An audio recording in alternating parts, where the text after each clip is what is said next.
2, 1, and we're live. Happy Memorial Day, everybody, and welcome to episode 26 of the FilmBrony Podcast.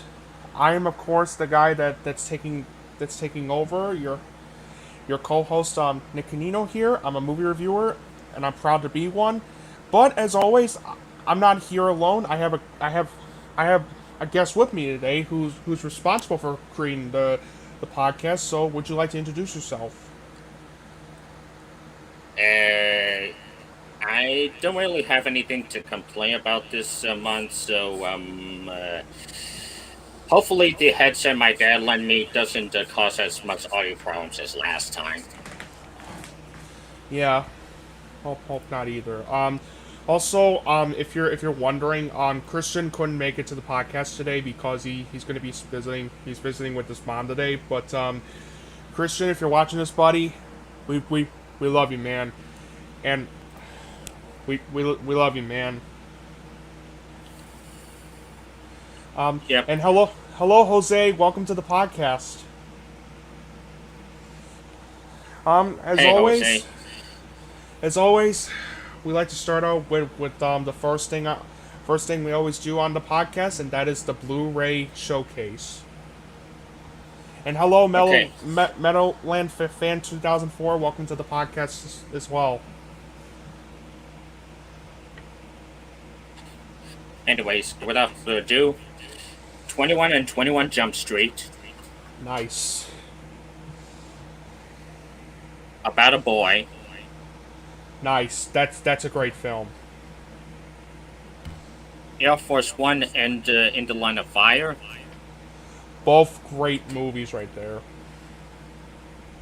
Boogie Nights. One of Paul Thomas Anderson's best. The Wachowskis Bound. That was an impressive debut film. Elizabeth the Golden Age. Nice. Aaron Brockovich. Sweet. The Evil Dead remake. That is a very good remake. Fast Times at Ridgemont High and Dazed and Confused.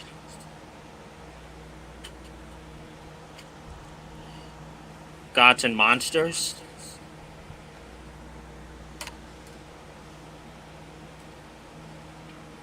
A goofy movie and an extremely goofy movie.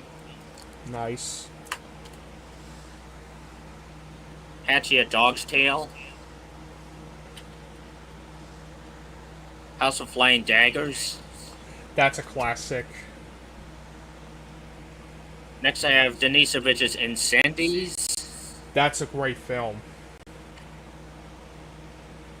King Richard. Nice. Kung Fu Hustle. I really like that movie. Lady and the Tramp. That's a great film. Last Night in Soho. One of the most underrated films from last year. The Lion King 2 and Lion King 1.5. Nice. The Robert Rodriguez trilogy, El Mariachi, Desperado, and Once Upon a Time in Mexico. Sweet. Mary Poppins Returns. Nice. Pain and Glory. I love that movie. That's one of the best animated films I've ever seen. Pursuit of Happiness. One of Will Smith's finest films. This Universal Classic Monsters collection includes Dracula, Frankenstein, The Mummy, Invincible Man, Bride of Frankenstein, and The Wolfman. Sweet. And last but not least, the Wolverine Extended Cut. Nice. Alright, I got 11 Blu-rays, some with me, so Right. Alright, let's fire away and let's fire away with the Blu-rays I have with me. First up, one of my favorite movies of 2017, one of the best comic book films I've ever seen, Wonder Woman. That's among my favorites of the year as well. I love that film. Next, one of my all-time favorite war films, Christopher Nolan's Dunkirk. Are in the top 5, if not top 10. Yeah. Next, another one of my favorites from 2017, Blade Runner 2049. Directed by Denis Villeneuve. That's my number 2 of the year. Sweet. It was number 9 on my list, actually. Next, one of my favorites from, another one of my favorites from 2017, Call Me By Your Name. That's a good movie. I love that film. Then, I have one of my favorites from 2018, First Man. Really good movie. I love that. Yeah. Next, one of Spike Lee's very best movies, Black Klansman. That's one of his best. One of his very best.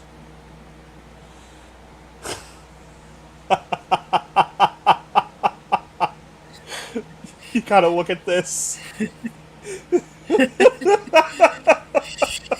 So this is a podcast, this FilmBrony co-host.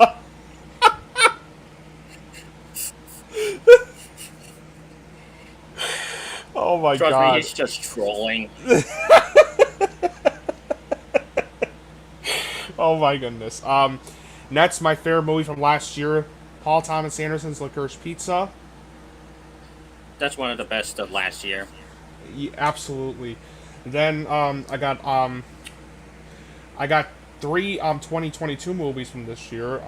All 3 of them I really enjoyed, including one we're gonna discuss in a bit. I know you didn't like this movie, Soren, but I love this movie, Turning Red. I might just buy that on Blu-ray because I'm kind of obligated to own all the Pixar movies. Okay. Next, we're going to discuss this in a little bit, but Belle. We'll talk about it later. Yeah. Then I have one of the best comic book films ever made, in my opinion, The Batman. Probably the second or third best film of the year so far.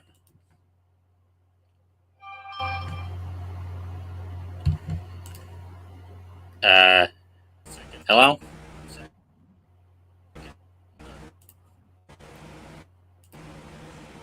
Can you hear me? Yeah, I can hear you. Okay. Alright. You were paused at the Batman. Alright. Yeah, the Batman. One of my favorites from one of my favorites this year so far. It's my number 3 so far. And last but not least, I got a Criterion Collection film involving one of my favorite movies from 2019, Marriage Story. Really good movie. I love that film. And that'll do it for the Blu-ray Showcase. So without further ado, let's get on with the movie reviews that we have for you guys today. Alright, first up is a movie that Nick just mentioned, Belle. Yes, Belle. This is a pretty interesting movie because it's got its fair share of good animation, beautiful music, and some of the most well-done scenes of the year so far. But at the same time, it does suffer from a runtime that's just too long, with scenes that just drag, as well as an unfocused story that juggles between several plot points, like the main girl coming into the scene as an AI music celebrity, and a romance with a dragon-like AI, and the third act best encapsulates my point. So while this movie isn't a masterpiece per se, it's worth seeing at least once if you're an anime fan, and I'm giving it the seal of approval. For me, I love this movie. Yes, yes, I will agree the film was a bit too long, and that was really my only problem with the film. But the rest of the film, I absolutely love this movie. The story had me invested throughout. The script was great. It's very well directed. It's very well directed. The animation is beautiful. The way they animated not only like the real world, which is simple, it's still fantastic. But the way they animated the virtual world involving AI, involving the virtual world, it's just beautiful. The visuals and the way it was animated, especially with the characters, that's just beautiful animation. The voice acting was absolutely.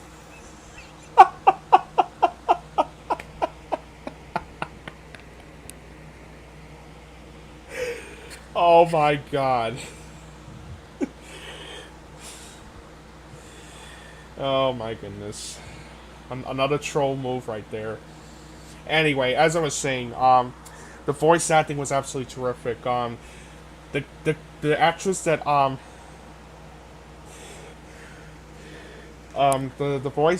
the actress that voiced Suzu, as well as Belle, Kylie McNeil, she was phenomenal, especially with especially with her singing voice. I was moved. I was impressed and moved, and at the same time, I was in tears. The soundtrack is fantastic. It's very well edited, very well paced throughout, and the ending, without a doubt, is one of the most emotional endings I've seen this year so far. By the time it was over, I had tears coming out of my eyes. Overall, Belle is the best animated film I've seen this year so far. While I did love Turning Red, Belle really struck a chord with me with its storytelling and its fantastic visuals. So, yeah, I loved it. 9.5 out of 10, or an 8. It's one of my favorite movies I've seen this year so far. As for my favorite anime film of the year, we'll get to it in a bit. Yeah, we'll get to it. But as for now, my next movie review is Munich: The Edge of War. While it's well acted, competently directed, and gives an interesting story, it's overall unremarkable and does suffer from some casting choices that could have been better, as well as some slow pacing. So, not all bad, just not great. Seal of accuracy. Fair enough. Um. Hold on. Let me. I know I'm up. I just gotta find something really quick.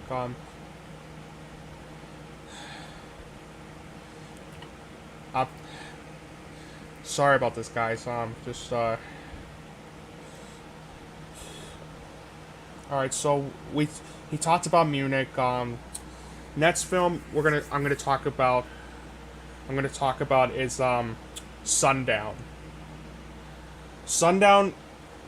Basically, Sundown. The story of Sundown goes. Basically, the story of Sundown goes something like this. Let me look this up really quick. There we go. A wealthy man is vacationing with loved ones at a resort in Mexico until he receives a phone call. There's been a death in the family and everyone must return home. However, the man pretends to lose his passport, which delays his return.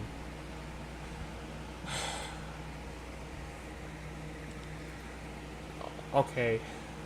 The film is very well acted, especially with Tim Roth giving out a fantastic performance, and Charlotte Gainsbourg is very good. And the cinematography is beautiful. The editing is good. And for a slow burn pace film, it's actually very well paced throughout. However, what I had a problem with was its ill-conceived story, was its ill-fated story. Like, why would you leave your family behind after the death of one's mother just to relax, just to go and relax on a vacation? Why would you do that? I don't even know. Also, the writing is a mess too. Since most of the things in the film just come up as being very unexplained throughout. Now, I don't mind ambiguity in movies, but when the movie is like is like unexplained throughout, just for the sake of like, just for the sake of it, it ruins the story, and it ruins everything that the film was, and it ruins almost like everything the film was even trying to go for. It's clumsily directed. It's clumsily directed, and worst of all, the ending was an abrupt mess. Yeah, overall, this wasn't a terrible movie since it is very well acted and has some intriguing moments here and there. Unfortunately, though, what we're left with is a movie that feels inconsistent and just unfocused. So, 5 out of 10 or a C.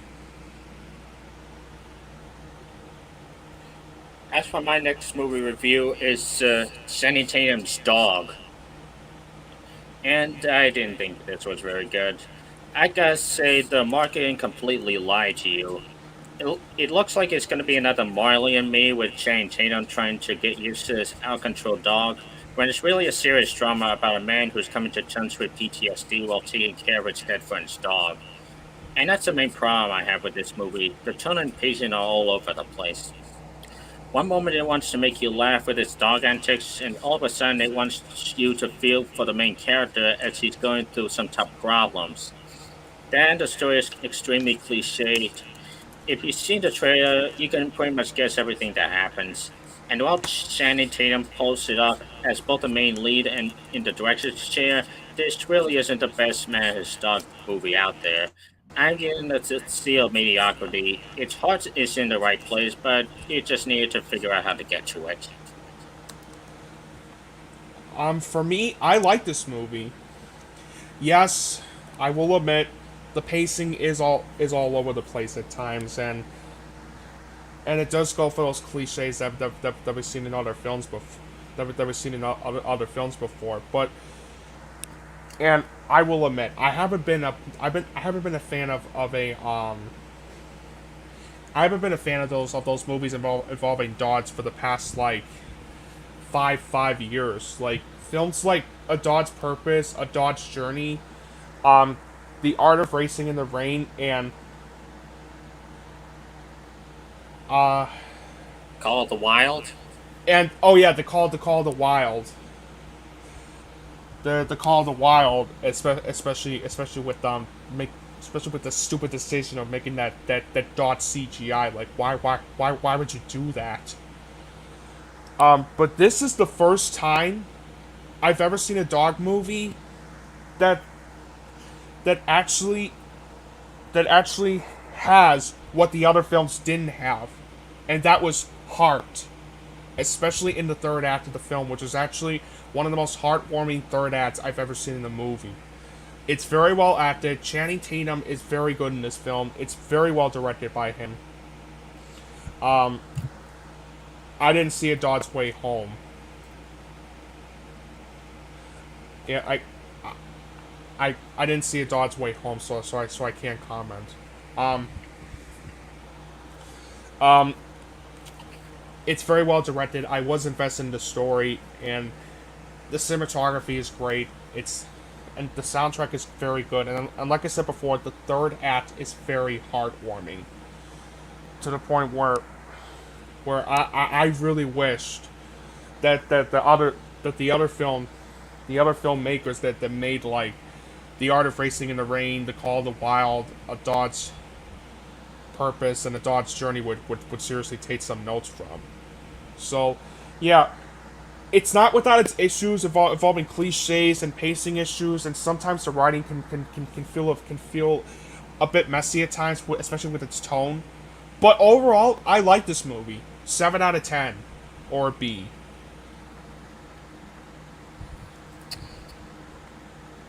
I believe you were skipped over a couple movies, Studio 666 and The Cursed. Oh yeah. Oh yeah. Oh yeah, and sorry. Next movie I'm going to talk about is well, I do want to get to Studio 666 first, and then The Cursed. Okay, so Basically, Studio 666 goes something like this. Studio 666 is a movie about the Foo Fighters, members of the Foo Fighters, of the legendary rock band the Foo Fighters, who move into an Encino mansion steeped in grisly rock and roll history to record their much anticipated 10th album.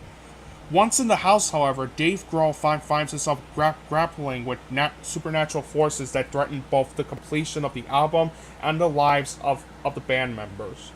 Now, I really like the Foo Fighters. I think like they released some of the best albums. I really enjoyed some of the songs that they made. But I didn't know what to expect going into this movie. All I knew was that the Foo Fighters were in it, and that Jeff Garlin, Will Forte, and Jenna Ortega were in it. And for the most part, I thought the film was decent. I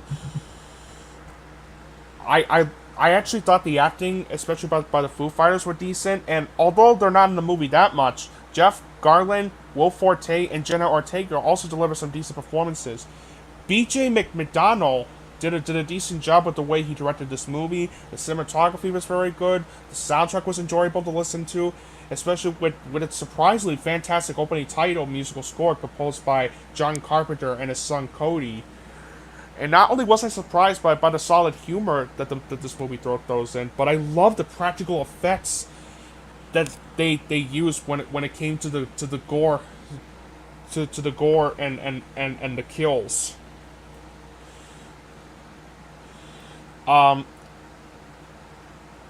Alright, but where the movie does falter is its story. It came up as being a muddled mess, and the script could have used some more work with its tone and character development. At times, the editing is a bit all over the place, and not only did I find the ending to be weak, since it goes on and on with it, but my biggest problem with the film is that it was a bit too long, and I did wish they could have cut 15 minutes of the film down. And as a result, the film does suffer through a lot of pacing issues because of that. But despite that, I thought it was decent. Oh yeah, rest. Thank you, Meadowland 2004 for saying this. Rest in peace, Taylor Hawkins. Rest in peace, dude. Oh, sorry, technical mistake. But overall, I really like this movie, and oh wait, sorry. Overall, I thought the film was decent. It's not great. It's not awful. It was just surprisingly decent. So, yeah, 6 out of 10, or B minus. I like this movie. I actually think the movie was decent.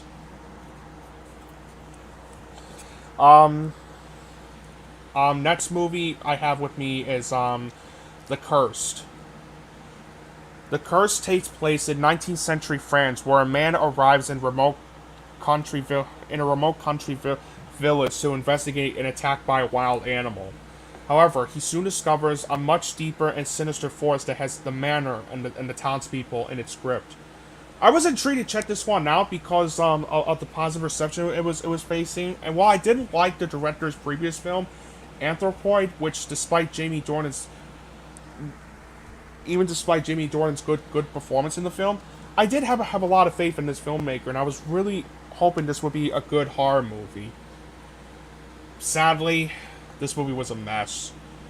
I will say this though, Sean Ellis did a very good job with the way he directed this movie. You can see the passion and the vision behind it, and the way he directs the actors in the film is excellent. And speaking of which, the acting, especially from Boyd Holbrook, Kelly Riley, Alistair Petrie, Roxanne Duran, and Anine Rose Daly, was very, very good. I was also impressed with how haunting the musical score composed by Robin Foster was. The cinematography was fantastic, and not only did the film have excellent production values and costume design, but I was also impressed with the use of practical effects stuff that was in the film as well.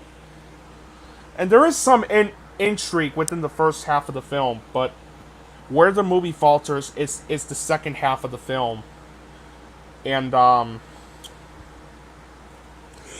excuse me. Where the film falters though is its second half of the film. Not only is it a jumbled not only is it a jumbled mess. Well, actually, the whole story was since at the beginning it shows World War One, and it's never brought up again until the end of the film, which I have no idea what that was at that point. But the second half of the film also falters with how jumbled it was, especially when it came to the creature. I hated how the creature was designed. It was designed in CGI, and not only was the CGI on the creature absolutely horrible, but it ended up ruining the tension it was even trying to go for. The editing was at times all over the place, and as a result leaves you questioning what the hell is even going on, and it also suffers through a lot of pacing issues here and there.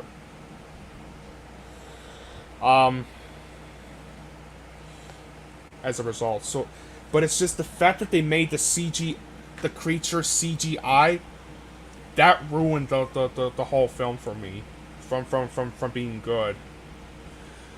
Yeah, so overall, while the film did deliver a well-acted cast and some scary moments here and there, I was sadly disappointed with the curse, since this is one of those movies where it started off great within the first half of the film, but by the time the film takes an unfortunate left turn in the second half, it becomes an underwhelming experience as a result of this.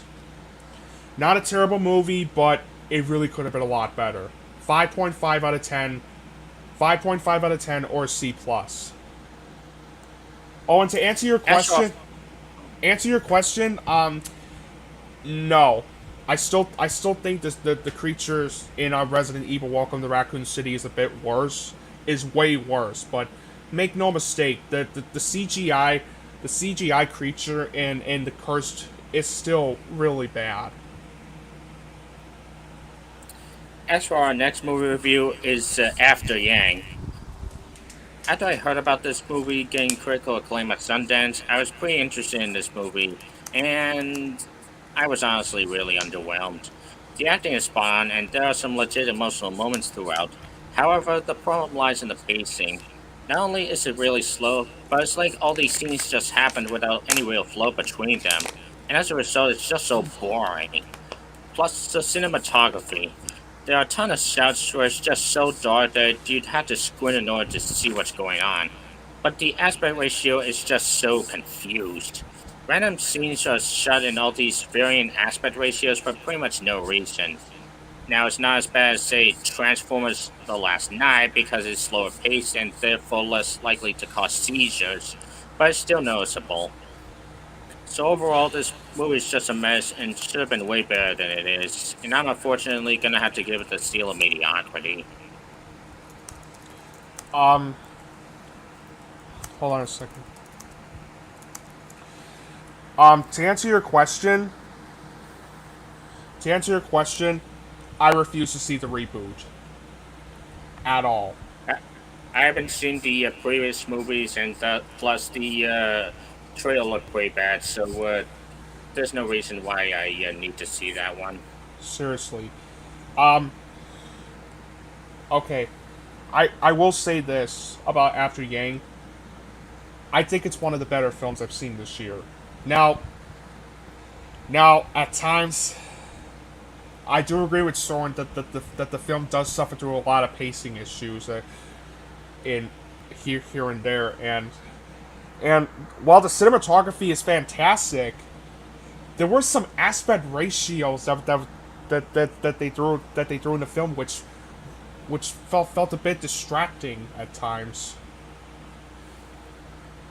I mean, like I said, it wasn't as bad as Transformers The Last Night, where it had a lot of aspect ratios thrown in your face to the point where it could cause you a lot of seizures. But I did think the film, I did think the way it was edited with the aspect ratios. Yeah, that felt distracting. But despite that, I thought this was one of the better films I've seen this year so far. I love the story.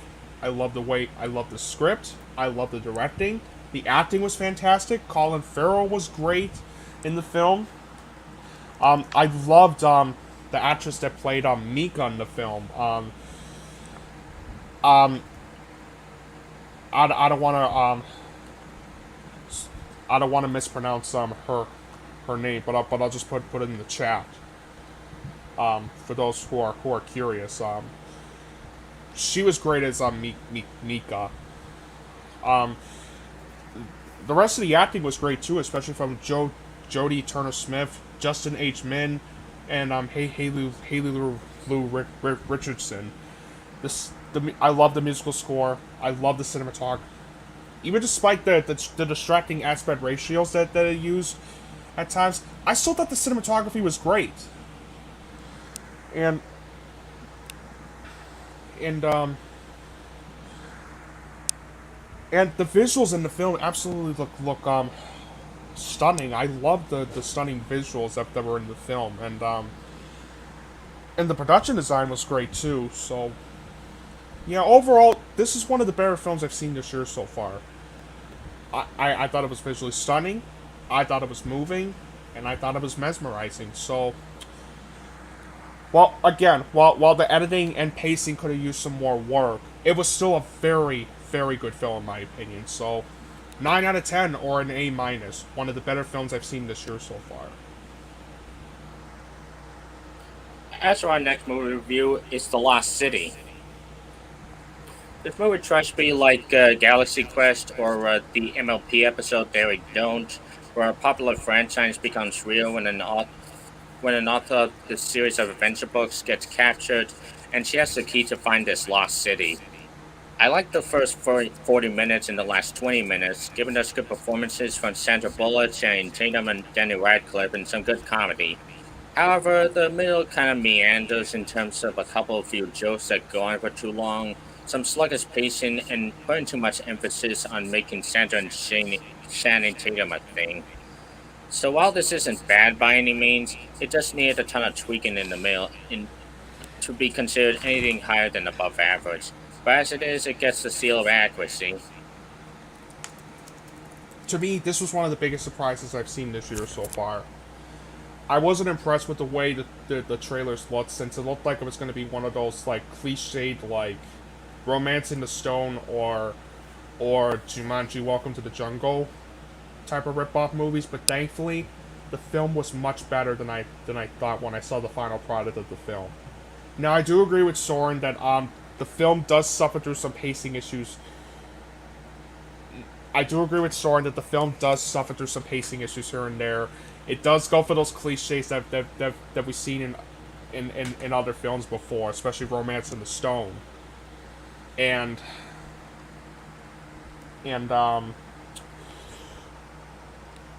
at times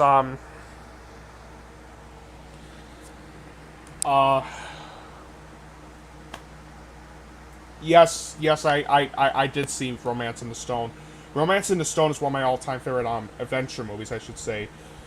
And like I said, it doesn't escape those cliches and predictability. So, but overall, I thought it was one of the biggest surprises of the year so far. I really enjoyed the story, especially with not only the way the story was presented, but it was very well directed. The writing was very good, since it features some really good dialogue and self-aware characters, and the acting was great. Everybody in the film gave out such a very good performance. Channing Tatum and Sandra Bullock both delivered some very good performances. I was especially impressed with Sandra Bullock in the film. The way she brought the energy to her character, and the way she brought that performance with the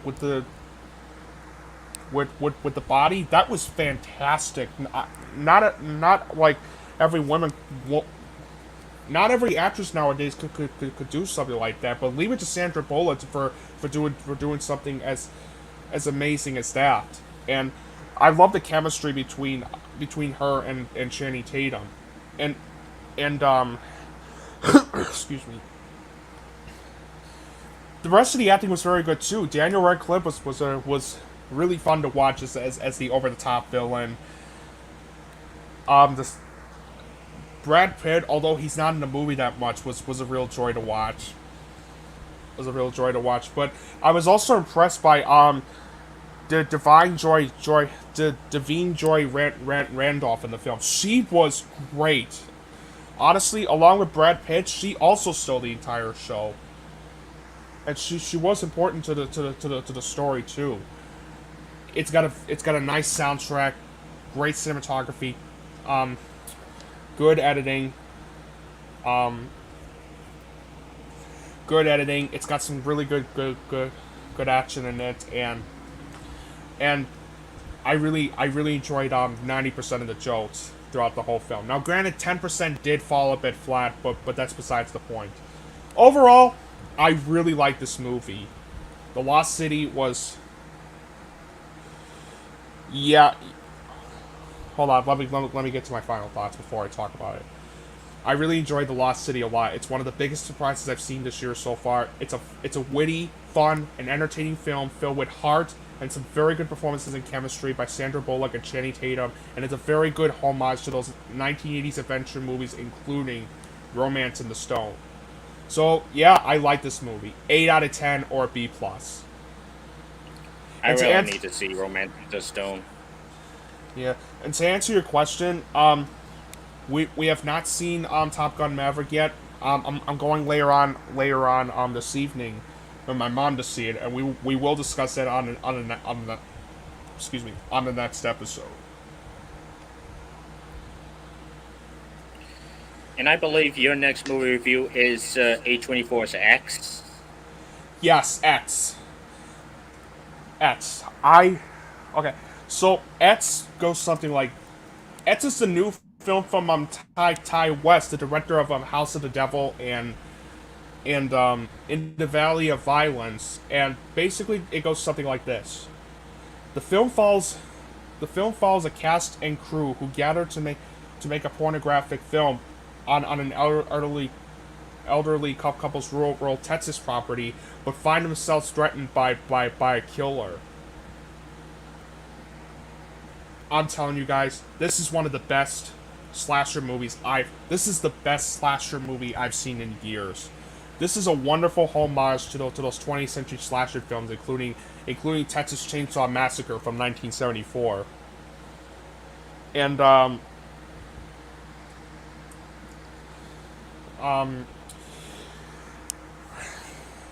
do have to point out one small issue I did have with the film, and I will say this: there was one scene in the film that I felt was a bit unnecessary.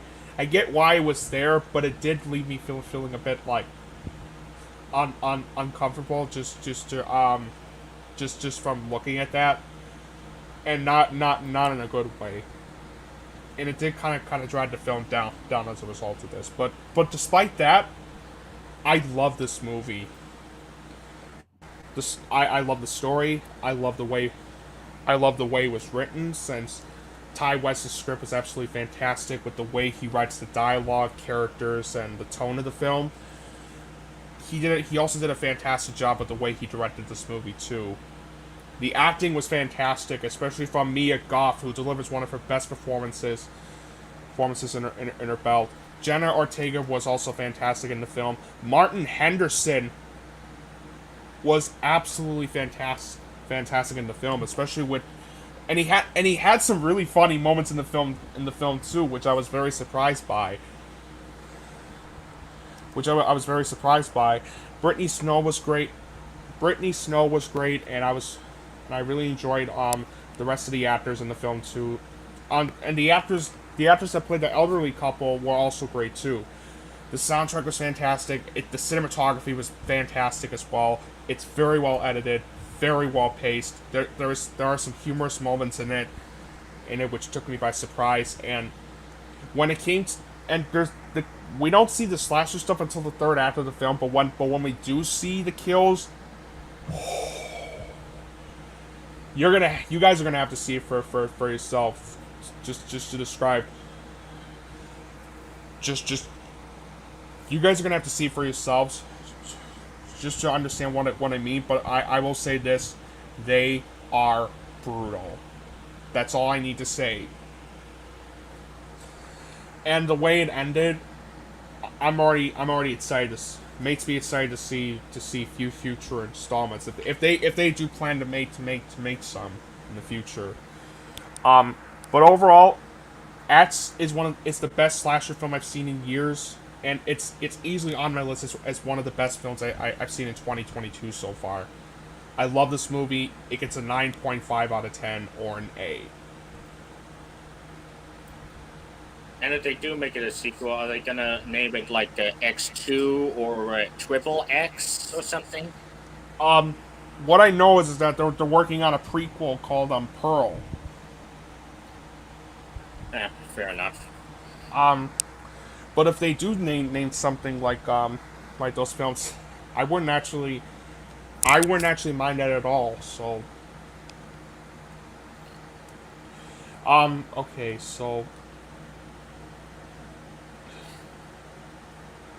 so I think we're going to discuss our next movie, which is The Outfit.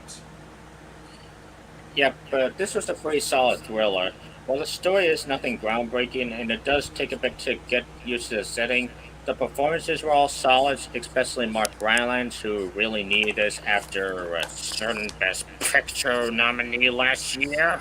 Yeah, really don't. Yeah, really. You guys know what I'm talking about. You guys know what we're talking about, so. The production values are stunning, and director Graham Moore gives a good job setting up the appropriate amount of tension throughout. So not perfect, but one of the year's better movies so far, which I'm giving the seal of approval. I also think it's one of the better films I've seen this year so far.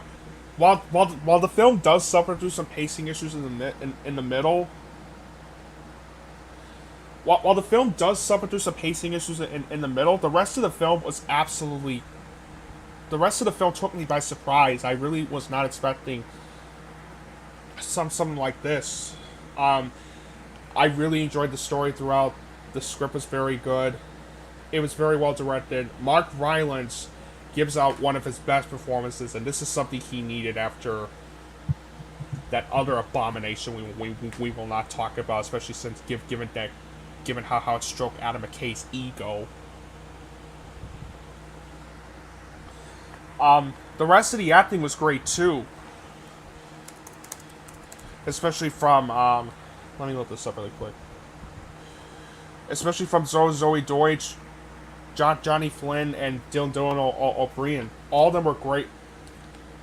All of them were great in this movie too.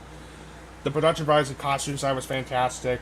I really enjoyed them. I love the musical score. The cinematography was fantastic. It's very well edited, and the film delivers some real tension, especially with real tension, especially in the third act, which had me on the edge of my seat.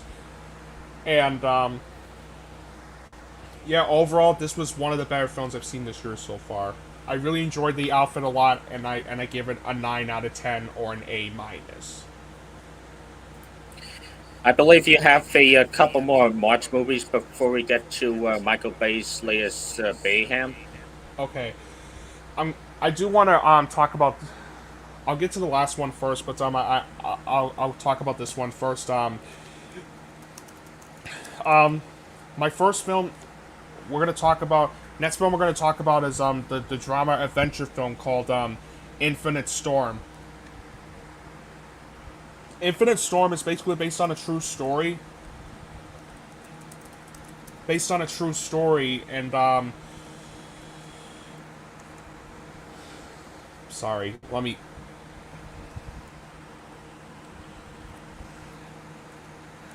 Sorry, I know I'm slower today, but it's just like I should have provided information. I should have provided myself a script for these types of reviews, but oh well, whatever. Anyway, Infinite Storm is based on a true story, and it goes something like this. When a climber gets caught in a blizzard, she encounters a stranded stranger and must get them both down the mountain hill, the mountain before nightfall. I will say this. The acting is very good. Naomi Watts gives out one of her best performances. Lauren Baum's musical score was great. The cinematography is beautiful. And I really enjoyed, and I really was surprised by its ending. It was very heartwarming, and it did touch me in certain parts. And the film does deliver some tension film moments, given that it's a survival drop. Excuse me, survival adventure film, but actually survival drama. But my biggest problem with the film is its story. It feels very messy, and it feels very jumbled throughout. The script is bad. The script is a mess due to clunky dialogue and characters that could have been more well developed. It's clumsily directed, clumsily edited, especially with some of the annoying transitions involving the fade to black and then the showing up the time of the time, which really got annoying real quick. And it also suffers through a lot of pacing issues here and there, and the film definitely goes for those cliches that we've seen in other films before. Especially not just Everest, but Arctic, which was also another survival drama. So, overall, I really didn't care for Infinite Storm. I really didn't care for this movie. It does deliver it is very well acted, and it does deliver some intriguing moments here and there. But the film, as a result, was just cliched and pretty forgettable. 5 out of 10, or a C. Our next film, though,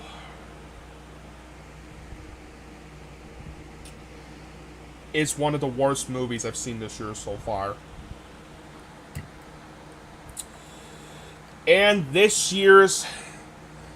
I'm not even kidding when I tell you this. It is also this year's Antebellum. It's called Alice.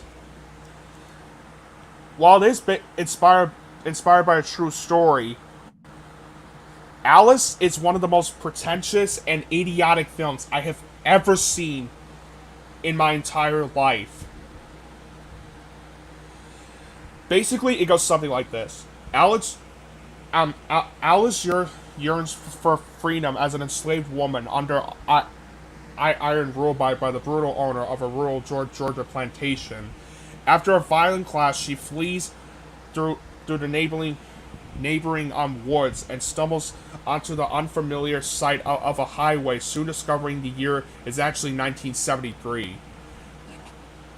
I shit you not. And rescued on the roadside by a delusioned political activist, Alice quickly comprehends the lies that have kept her in bondage.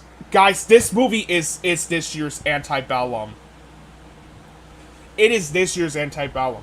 Not only is the way not only is the movie's portrayal of slavery just downright reprehensible, but when we see her, when we see the main character, Alice realizing that she's in 1973, the movie goes way downhill real quick. Other than good performances by Keke Palmer and Common, and the film having good cinematography, this movie is an absolute mess. From its story, to its writing, to its directing, to its editing. And I was also really embarrassed by the musical score, especially since it was nothing but a scrambled mess. The tension feels non-existent. It goes for those cliches that we've seen in other films before, and and the film's pacing was absolutely sluggish. And to answer your question, Rainwright, yes, it is better than both of those films, since, like I said before, Keke Palmer and Common do deliver some good performances, and the film does have a good cinematography, but make no mistake, guys, Alice is one of the worst films I've seen this year so far, and one of the most pretentious movies I've ever seen in my entire life. Do not waste your time with Alice. It's easily one of the worst films I've seen this year, and I definitely give it a 1 out of 10. Or a D-. One of the worst films I've seen this year so far. Fuck this movie. Alright, then, our next movie review is Ambulance. This wasn't the best of Michael Bay's films, but certainly not one of his worst either. The main three leads give it their all, the story is emotional and intense, and some of the action is good. However, it does suffer from a ton of Bayisms, such as the overuse of shaky cam and rapid editing at times, dialogue that feels super cheesy for a serious movie like this, and a runtime that's just way too long for its own good. Like, you could easily tell the story in like an hour 45. And there's also music that's trying to make this more epic than it already is. So a decent one-time watch, but just needed a ton of work in order for it to be great. So I'm giving Ambulance the seal of adequacy. I was, for me, I was surprised with how much I actually thought the film was, solid. And that's saying a lot compared to how much I'm not a fan of Michael Bay. Granted, he's made a couple good movies, like, the first Bad Boys movie, The Rock, and, 13 Hours, The Secret Soldiers of Benghazi, and to some extent, the first Transformers movie. But I have not been impressed with all the films, he's made. But this Ambulance movie is one of his better movies he's made in a while. While the writing is a bit messy, and the film is way too long, and does suffer through a lot of pacing issues in the middle, and excuse me, and sometimes the story can feel a bit messy at times. I would be lying if I didn't say that I actually really thought Ambulance was a solid film. Michael Bay's directing was actually pretty solid. The acting was solid too, especially from Jake Gyllenhaal, Isa Gonzalez, and Waya Abdul Mateen II. He was from you might remember him from The Trial of Chicago 7, which was one of my favorite films I saw from 2020. He's good in this film too, and the musical score, the soundtrack was decent, especially from its really good musical score composed by Lauren Balfe. The cinematography, it does have those shaky cams throughout, which did get a bit distracting at times, but I actually didn't mind the cinematography in this. Same thing with the editing, and the action sequences were a lot of fun to watch. And overall, I thought Ambulance is one of Michael Bay's better movies he's made in a while. Sure, it's not a great movie, since it does suffer through really clunky dialogue, pacing issues, and the film being a bit too long. But overall, Ambulance is one of the better movies he's made. I was really surprised by how much I actually thought it was decent. A solid film, I should say. I was actually really surprised by how much of a solid film it was. So you guys are gonna think I'm crazy, but I'm actually gonna give Ambulance a 7 out of 10, or a B. And now we're gonna get to a kind of a disappointment called Apollo 10.5. At first, it looks like it's gonna be about this boy in the late 60s in his imaginary top secret mission to the moon, but all of a sudden it decided it wanted to cut to him in his suburban childhood. And I was like, okay, a little backstory first, shouldn't take long, and then we're gonna get to the good stuff. But then it drags on and on, like Jack Black wanted to narrate every minuscule detail about everything that happened from his school days to his parents to the weekend, and I was like, alright, we get it, get on with it already. That's the problem. The story felt. That's the problem. The story was a muddled mess. However, it's not to say that this is bad, let alone awful. The acting is on point, there are some entertaining scenes throughout, and the animation looks pretty and unique. Makes me want to makes me want to check out the other animated movies Richard Linklater has done. So, while this movie left much to be desired, I'm willing to forgive it enough to give it the seal of accuracy.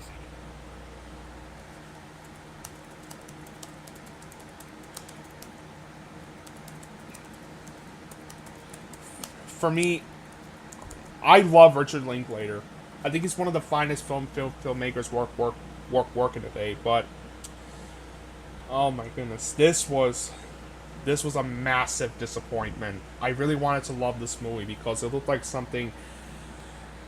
It looked like something. It looked like something. Because like Waking Life and A Scanner Darkly, I was really excited that we were going to get another film where it was using rotoscope animation, and this is what I'll say about the film: the animation is beautiful. This is the best animation, aside from Belle, I've seen in a movie this entire year so far. The um the voice acting was great. Um, the voice acting was terrific.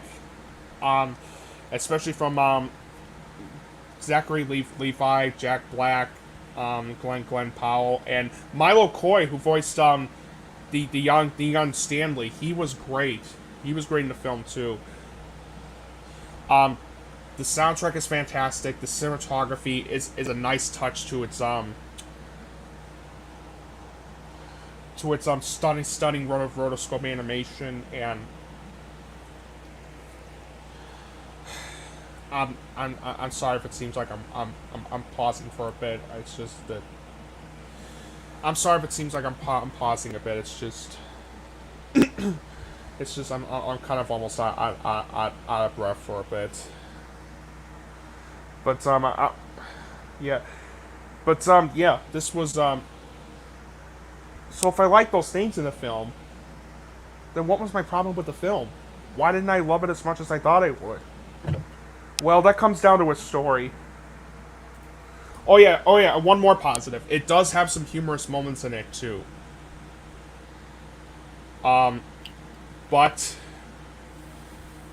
but the biggest problem with this film is its story. Instead of like cutting to its like imagination involving a child like going into like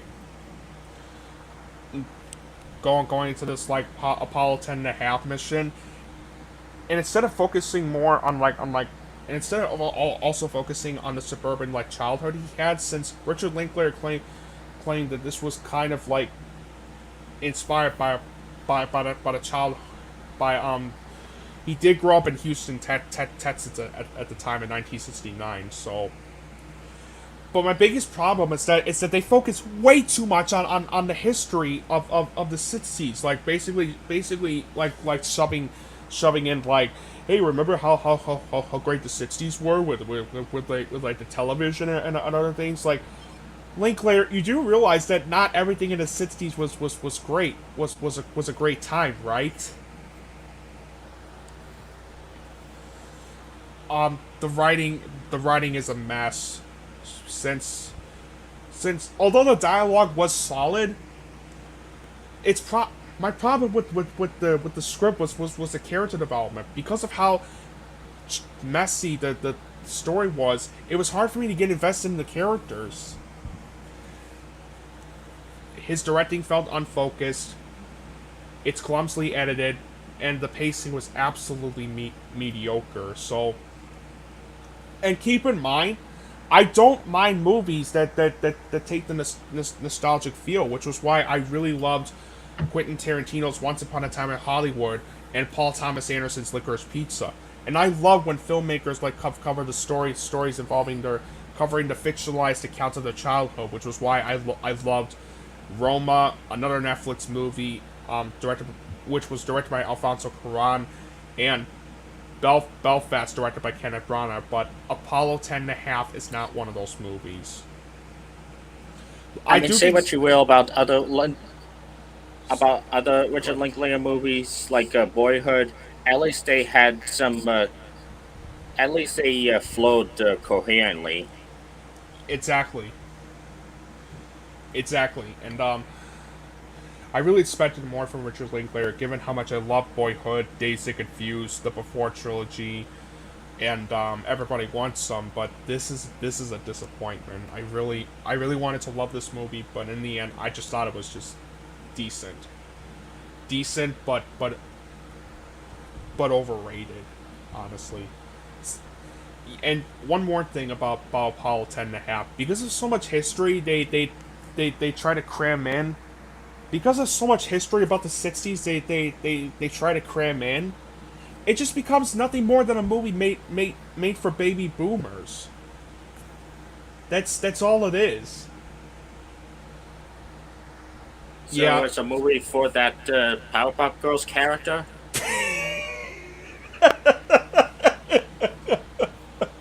Maybe, but Owen, to answer your question, yes, I have seen the documentary Apollo 11, and it is miles better. Miles better. It was the best documentary film I saw that year too, I should mention.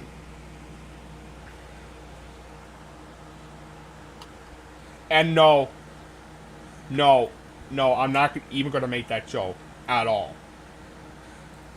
That joke has been like overused and just stale at this point. Yeah, overall, I did think Apollo 10.5 was decent, but compared to Richard Linklater, who I think is one of the finest filmmakers working today, I really expected more from him. 6 out of 10 or B minus. It's decent, but unfortunately, it's my pick for the most overrated film I've seen this year so far. It's up there for me. Yeah. But thankfully, the next movie is Sonic the Hedgehog 2. Yes! This is the most underrated film I've seen this year. So far. It's my number 2 behind the movie I'll get to later. But anyways, this is the case of a bigger and better sequel. This carries on some of the best aspects of the original film, such as the performances of Ben Schwartz and Jim Carrey, as well as the action and special effects. It also has the advantage of having Tails and Knuckles steal a show, and some certain moments they'll make hardcore gamers putting their jeans. However, like the last movie, the stuff with the humans is kind of uninteresting compared to the good stuff, especially one sequence that takes up way too long in the middle of its long runtime. That, and there are some cliches you'll see coming, and some of the jokes kind of fell flat, including this weird subplot about Eggman's assistant having a crush on him. Yeah, that was a bit distracting. But other than that, this was a hell of a time for both Sonic fans and common moviegoers that I'm giving the seal of approval. I really enjoyed this movie. It's one of the better films. I've seen this year so far. Granted, there are some pacing issues with some of the human stuff, and at times it does go for those cliches that we've seen in other films before. But that's it. I really enjoyed this movie. I really enjoyed this movie a lot. The story was a lot of fun to get invested in. It's nicely written, nicely directed. The acting was very good, especially from Ben Schwartz, who gave out such a great vocal performance as Sonic the Hedgehog, and the actress that voiced Tails was great too. Gave out such a great vocal performance, and Idris Elba was fantastic as the voice of Knuckles. Oh, and before I move on, hello, Gwen Baker. Yes, we do remember you. Welcome back to the podcast. Yep. But as always, let's not forget who also steals the show. You all know this. Jim Carrey as Dr. Eggman or Dr. Robotnik. If this is his last performance, let's just say he went out on a high note. He did. He really, really did. Really did. The I really like the musical score. I love the cinematography. I love the way it was edited. And the I really enjoyed the jokes in the film. I really enjoyed most of the jokes in the film. The action sequences and the action sequences were a lot of fun to watch, and the film does have great visual effects too. And the ending was really enjoyable too. This is one of the better movies I've seen this year so far, and I give Sonic the Hedgehog 2. I'm gonna go as far as to give it a 9 out of 10. 9 out of 10 or an A minus. It's one of the better movies I've seen this year so far. If you're a huge Sonic fan, this is a must watch.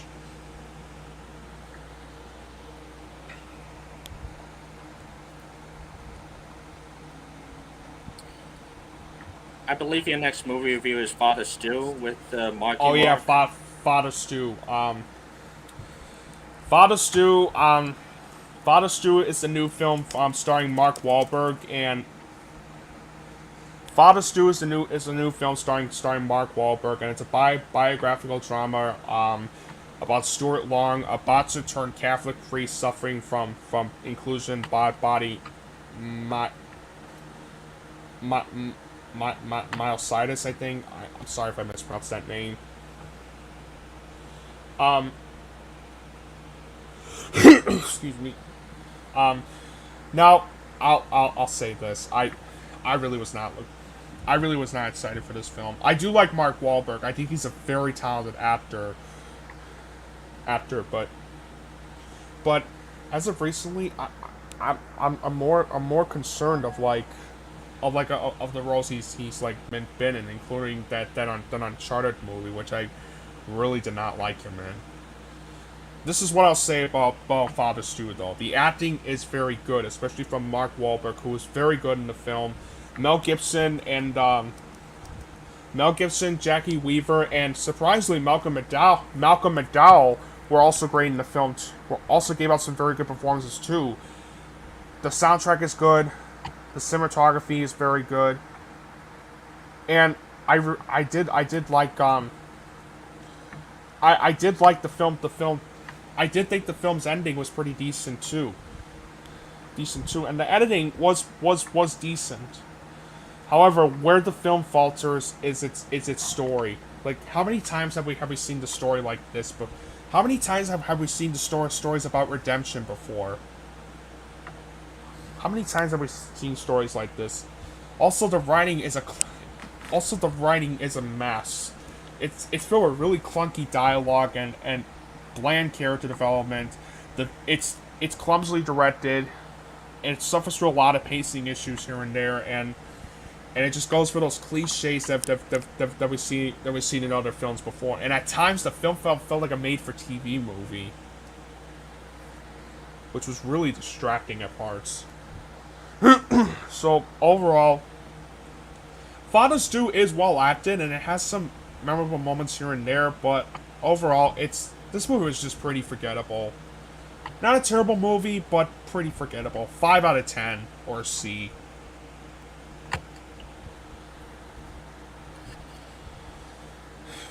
Our next film we're going to talk about, though.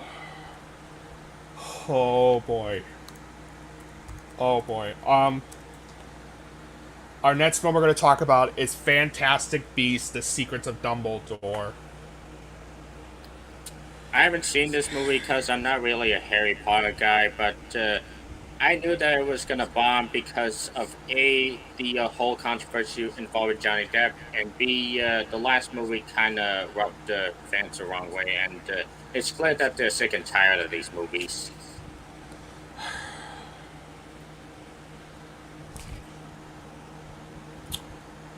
Now, here's what I'll say about the Fantastic Beasts movies. I really enjoyed the first film a lot, Fantastic Beasts and Where to Find Them. But I hated The Crimes of Grindelwald. This one, though, I might have hated this movie just as much as Crimes of Grindelwald, and let me explain why. First off, the story. First off, almost too much happens throughout the entire film with too many subplots, too many characters, and there's this one scene. There's this one sequence throughout. There's this one like subplot throughout the whole film where it was involving like the citizens like thinking that Grindelwald is all of a sudden a good guy, and then all of a sudden we see all the riots, and like all of a sudden we see like the protests like happening, and I was like, movie, are you trying to shove in political agenda in a fantasy movie involving the wizarding world of Harry Potter? Are you kidding me? Are you shitting me?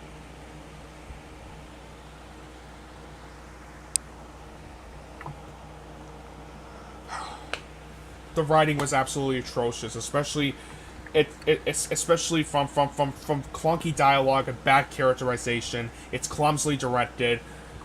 Its editing is all over the place. Its editing is all over the place.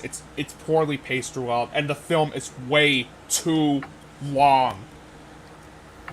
And worst of all, the ending was such an the climax was just really underwhelming, to say the least, and so was its ending, and it just goes with those cliches that we've seen in other fantasy movies before. And to answer your question, Gwen,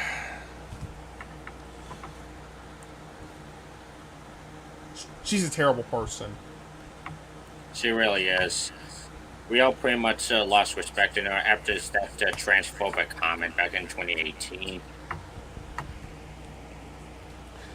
The only redeeming things in the film was that the acting was very good, especially from Eddie Redmayne, Catherine Waterston, as Ezra Miller. We're gonna ignore the controversy that Miller was involved in, and just like talk about his performance, which I did like his performance. I'll say that. He was pretty decent as Creighton's Barebone and Dumbledore, but Jude Law, I was really impressed as Dumbledore, and Mads Mikkelsen, despite my problems with the character, actually gave out such a great performance as Grindelwald. Now, as much as I did like Johnny Depp as Grindelwald in the first two films, here I felt Mads Mikkelsen brought the menace to the character, and that's why I felt Mikkelsen's performance was like a bit superior. And James Newton Howard's musical score was great. The cinematography is fantastic, and the film's production design, as well as and the film did have some really good production design as well as good visual effects. Sadly, though, Fantastic Beasts: The Secrets of Dumbledore is one of the most frustrating and forgettable films I've seen. One of the most boring, frustrating, and forgettable films I have seen this year. And honestly, between this and the Crimes of Grindelwald, I'm honestly getting sick and tired of these Fantastic Beasts movies. They just completely missed the point of the magic that the Harry Potter films was well known for having years ago. Completely. Yeah, magic, no pun intended. Yeah, really. More like pun intended. And by the way, Citizen Hal brought this up in his review. You notice that how in the trailers the main title, Fantastic Beasts, is completely tiny compared to the subtitle? Yeah. It's like Warner Brothers really wants us to grab a nostalgia by the balls. Which is another reason why I am not looking forward to. Which is another reason why I am dreading Jurassic World Dominion next month. or Jurassic World. What was that nickname I came up with? Defecation.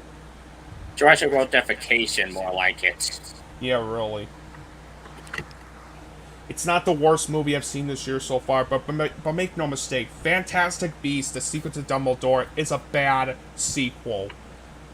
I wouldn't even recommend this film. Not even if you're a fan of Harry Potter. 3 out of 10. 3 out of 10 or D+. Fuck this movie. Our next movie review is DreamWorks' redemption story, The Bad Guys. Very good film. After a slew of mediocre movies leading up to the 10th Circle of Hell, that is Boss Baby 2, I was really skeptical about DreamWorks' next outing. And now that I saw The Bad Guys, I have this to say. This movie's an absolute banger. I mean, nothing can prepare me for how good this movie came out to be. From the fast and vibrant animation straight out of Spider-Verse, to the mostly funny and charismatic characters, to the rapid-fire pacing and humor, and I don't mean in an annoying way like a certain DreamWorks movie. This was bound to be among DreamWorks' finest films. But then the third act came along, and while it was still good, it kind of suffered from a ton of plot twists, some of which I never saw coming, and others I just predicted from a mile away. But other than that, I can't recommend this movie enough. This is hands down the best anime film of the year so far. It just needed a little rewrite in the climax, and it would have been one of those perfect anime films. But for the movie it actually turned out to be, it's gonna have to sell for the seal of approval. Um,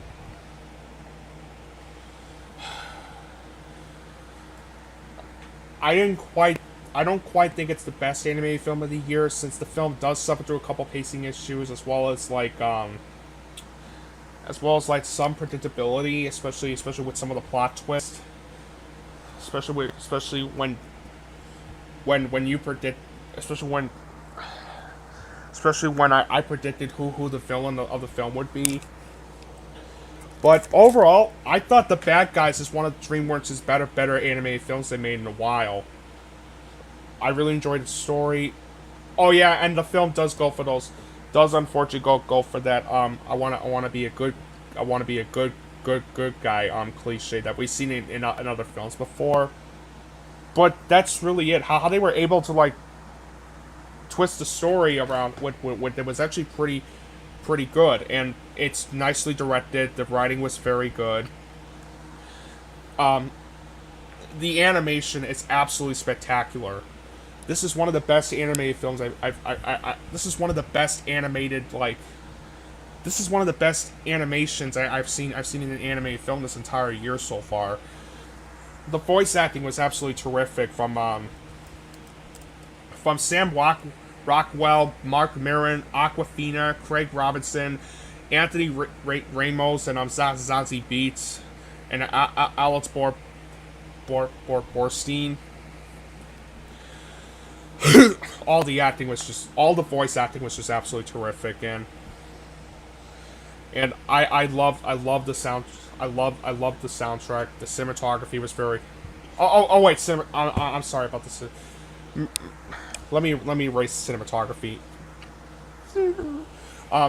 It's nicely edited, and the action sequences were a lot of fun to watch, and it's got some really good visuals,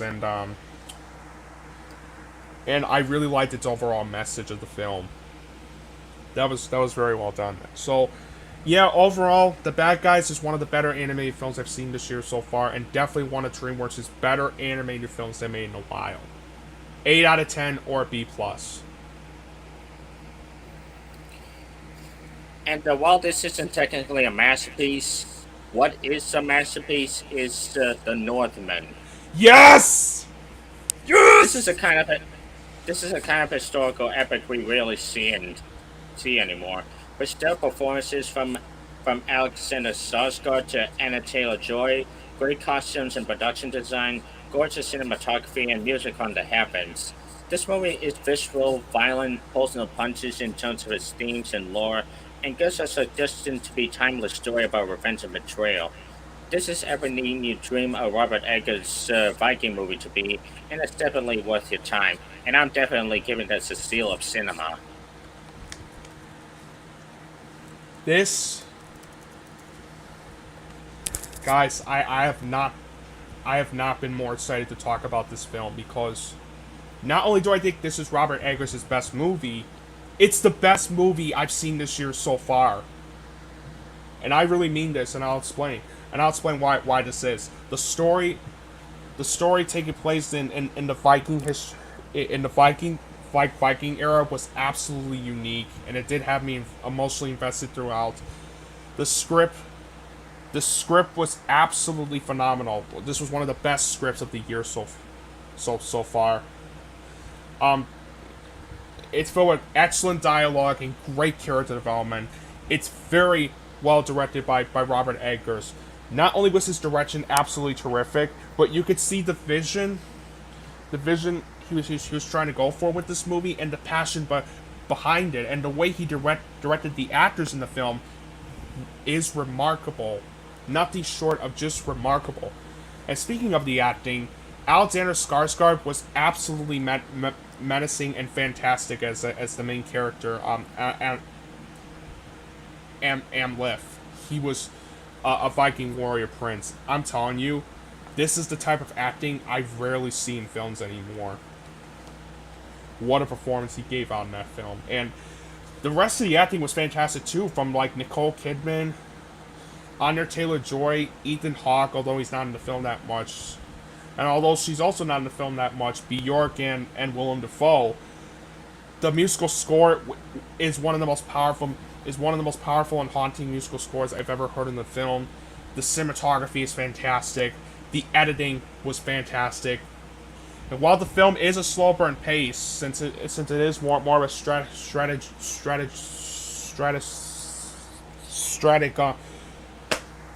fuck, I forgot what that word was.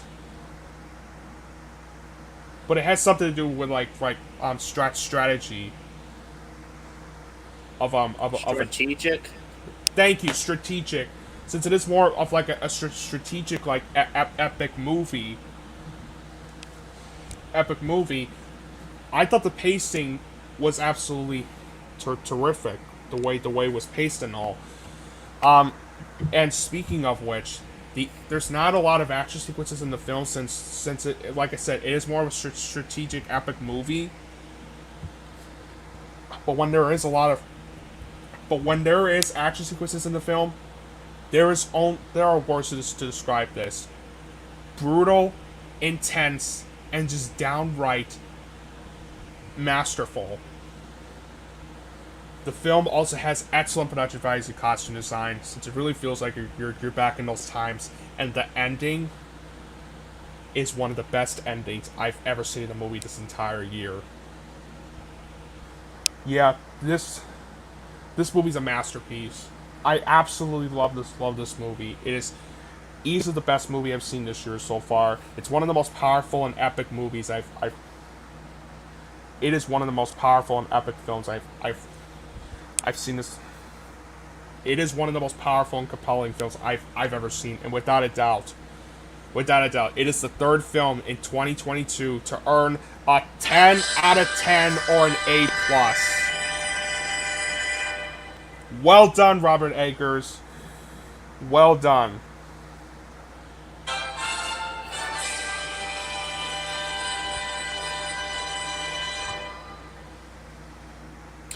Alright, so our next movie review is called The Unbearable Lightness of Being. The Unbearable Weight of Massive Talent.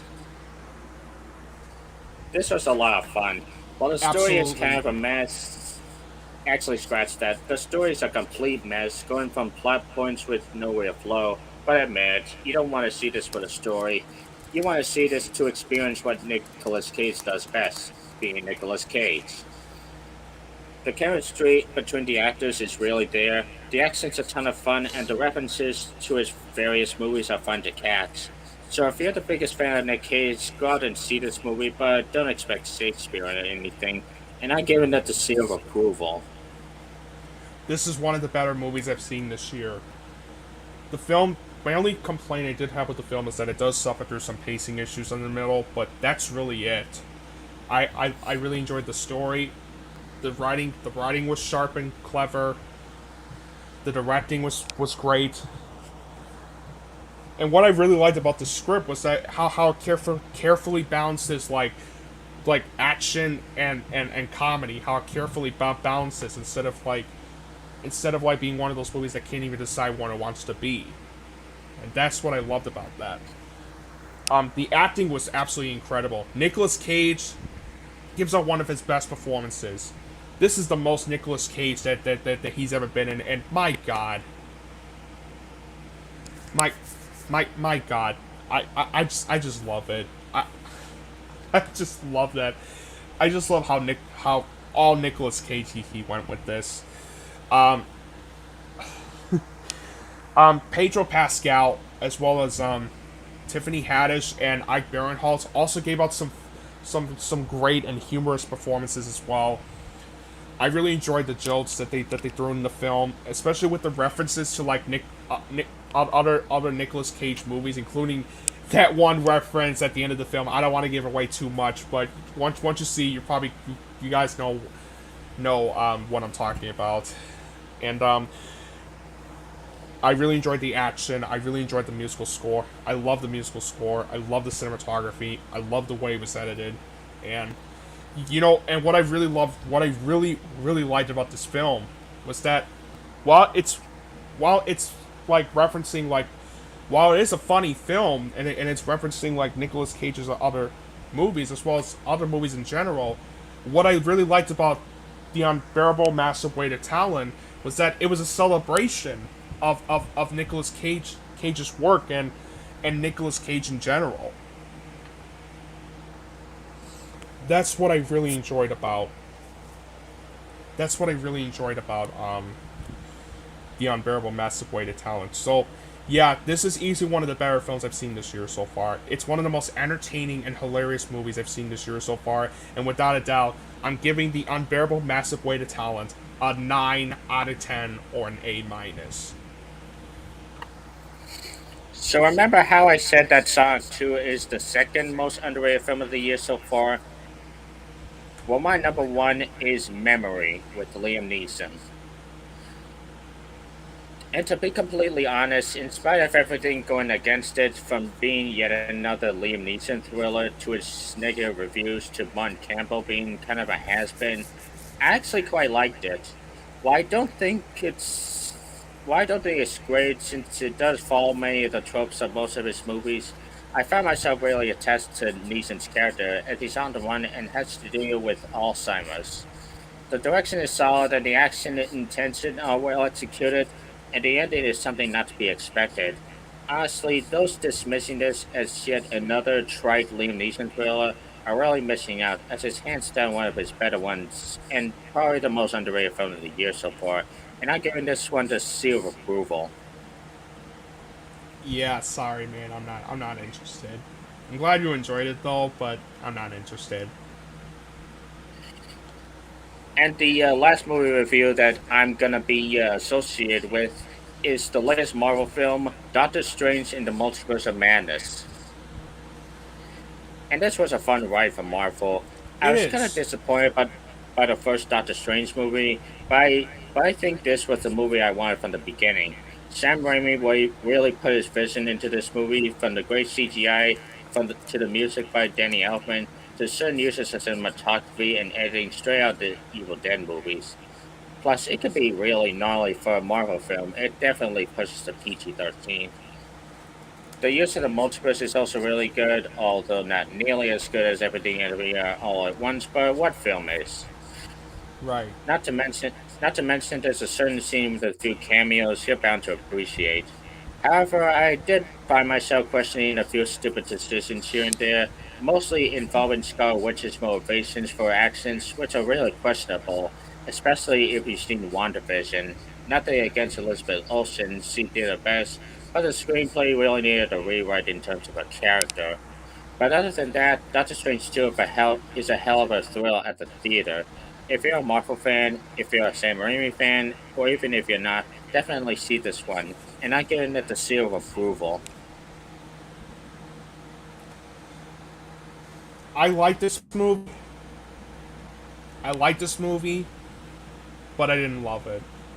And I'll explain why I didn't love this movie in a little bit. But let's talk about some of the things I really did like about Doctor Strange and the Multiverse of Madness. I excuse me. Let's talk about some things I did like. Give me a second. Let me pull this up. Aha! There we go. The acting is very good, especially since Benedict Cumberbatch killed it once again as Doctor Strange. Elizabeth Olsen did a very good job as Wanda. I should mention that the actress that played America Chavez was great too. I don't want to pronounce her name back. I don't want to butcher her name, but I'll go ahead and put her name in the chat, and you guys know what I'm talking about.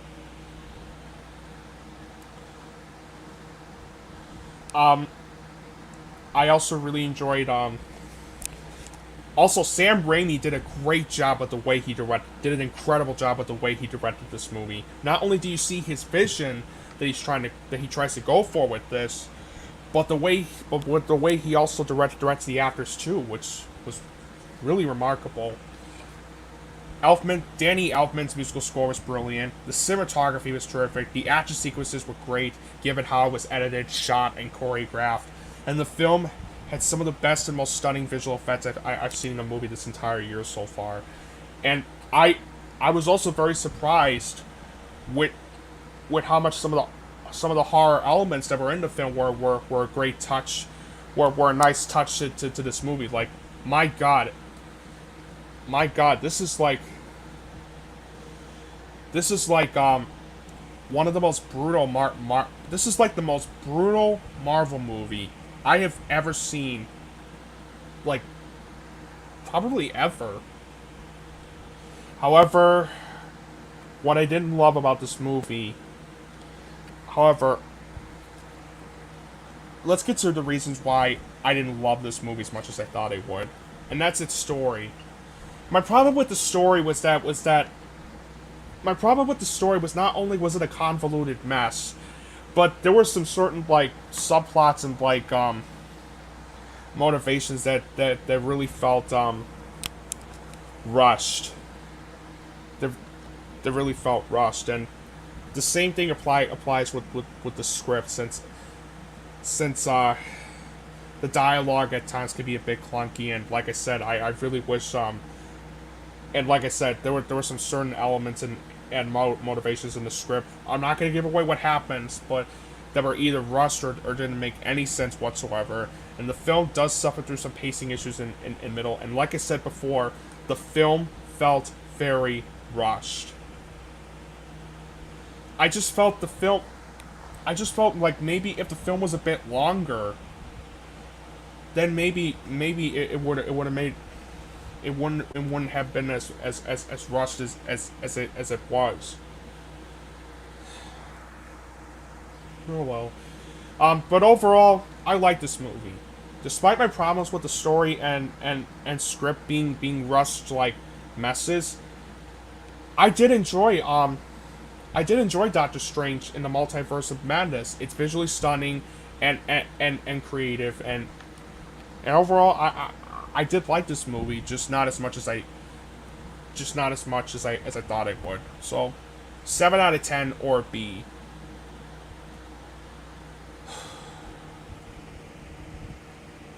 Oh boy. And now we're going to talk about this film. I really hate to end this on a sour note. I really hate to end this on a sour note, but we're going to talk about our next film. But our next film we're going to talk about is the worst movie I've seen this summer so far. And not only is this one of the worst remakes I've ever seen in my entire life, it's also one of the worst horror films I've seen in general, too.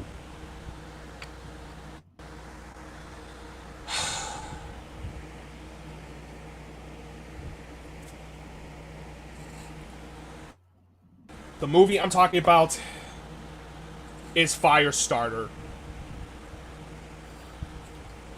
Firestarter, the 2022 remake.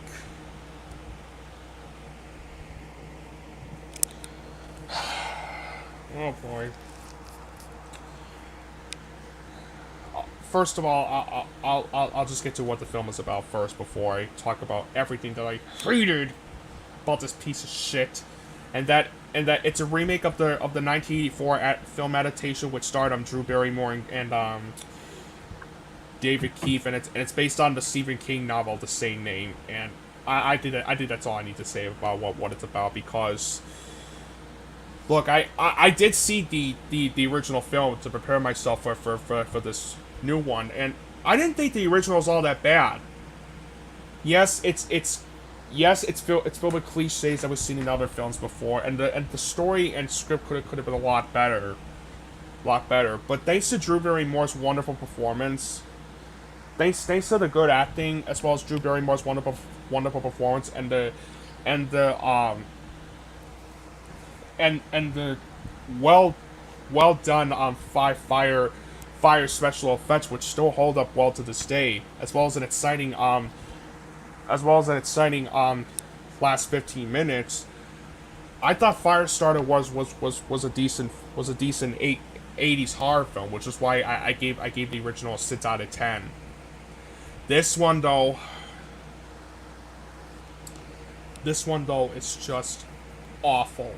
And my god, I haven't been this bored, confused, and this annoyed at a horror film since Black Christmas, all the way back in 2019.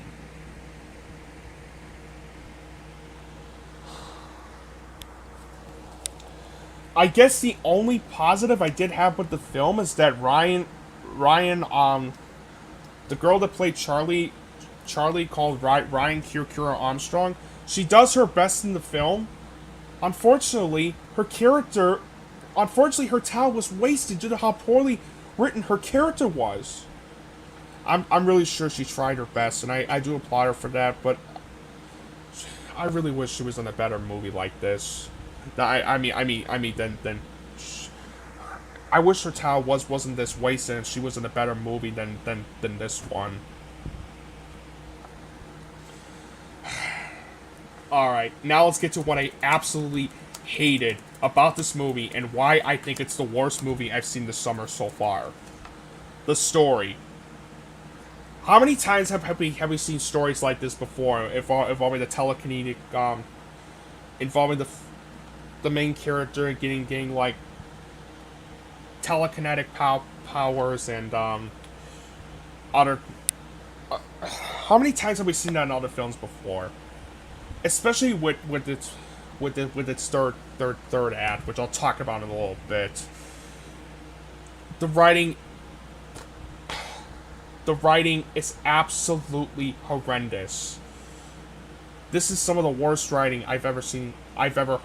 This movie has some of the worst dialogue I've ever heard in a movie this entire year so far. And you guys are not going to believe who wrote this film.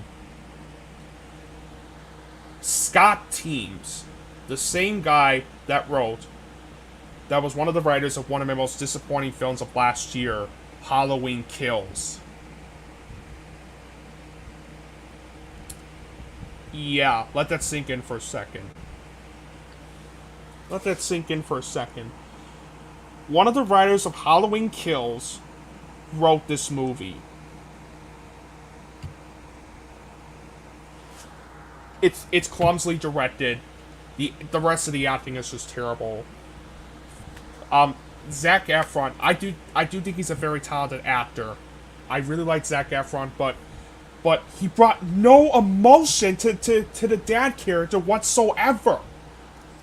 Sydney Lemon was also wasted as the mother of Charlie, Vicky, and but I gotta mention two of the worst performances in the film. One was the actor that played John Rainbird. His name is Michael Gray. Yes, I'm sorry if I mispronounced that name.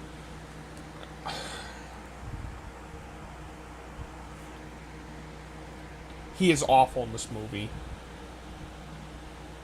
He is absolutely awful in this movie. This is not only is his performance absolutely shallow and just wooden and one-dimensional, but his character just comes across as being nothing more than a cartoon. That's all he is. And Gloria Rubin, who I think is a really talented actress, was horrible as the gender swapped version of Jane Hollister called Jane Hollister. Not only is her character just absolutely one-dimensional and just like one-dimensional and cartoonish, but her performance in the film was absolutely shallow due to how wooden it was too.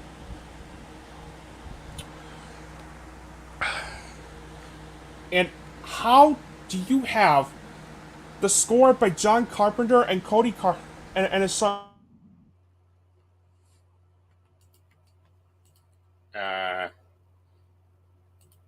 Hello? Are you okay, Nick?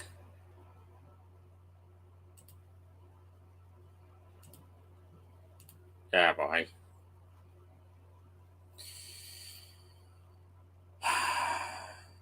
Sorry about that, guys. I guess he's going through some technical difficulties.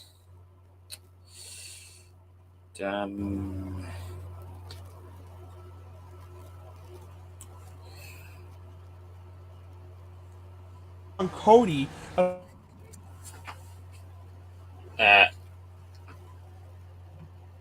Shit.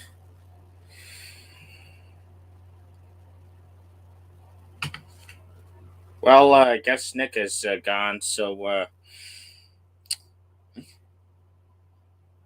I guess I'll start. I guess until he's got. I guess until he's back, I can go over one of my discussions, and that is why the Equestria movies are a complete joke. So, with the success of Friendship is. I'm back. Sorry about that. Sorry about that, folks. That I was having a lot of trouble with the connection. That's why I was frozen for a bit. I was frozen today. And Gwen Baker, to answer your question, yeah, I'm from Brooklyn. Okay, so I mentioned the acting, I mentioned the story, I mentioned the script and the directing, but how the hell do you waste such a like how the hell do you waste John Carpenter with his son Cody in a musical score that's just nothing but a mess, a forgettable mess, I should say. The cinematography is dull. The cinematography is a mess. Not only are some of the color palettes really dull to look at, but the lighting is also a huge problem with the film too. The editing is a jumbled mess. The pacing is also really sluggish as hell. This movie was 94 minutes with credits, and it felt like it was going on for 3 hours. That's how bad the pacing was. And not only did they throw those cliches that we've seen in other horror films before, but as a horror film, it's also boring as hell. Boring! And now I gotta talk about two of the worst things in the film. Two of the worst things in the film. Number one, the visual effects are some of the cheapest I've ever seen, especially with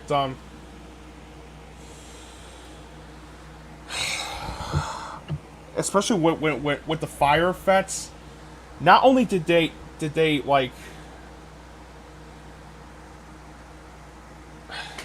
not only did they look absolutely cheap, but some of them look absolutely dated as hell.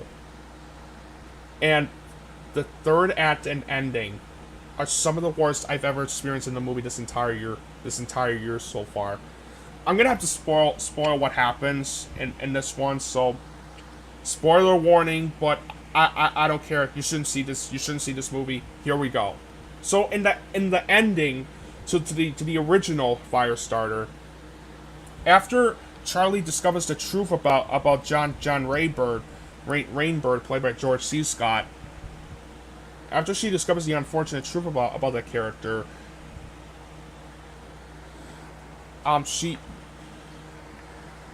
she felt betrayed and after shooting her dad, after Rainbird shoots her dad, he ends up Charlie ends up destroying Rainbird Rainbird with her fire, with the fire, with the power of fire, and that son of a bitch. I'm not thinking right.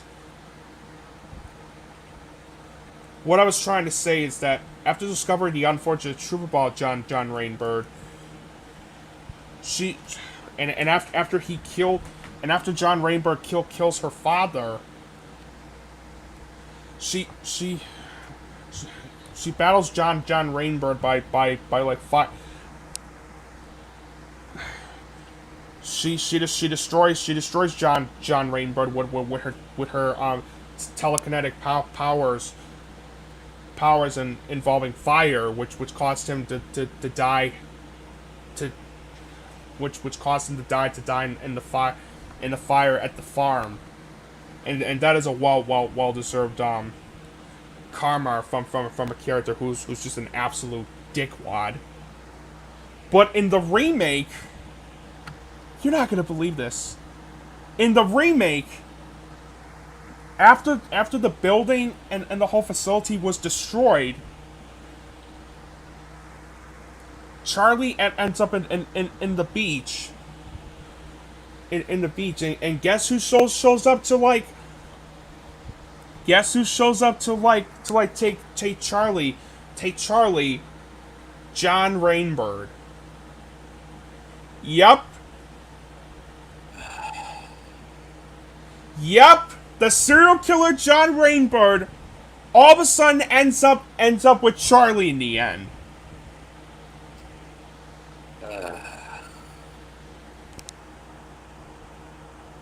That makes no sense whatsoever.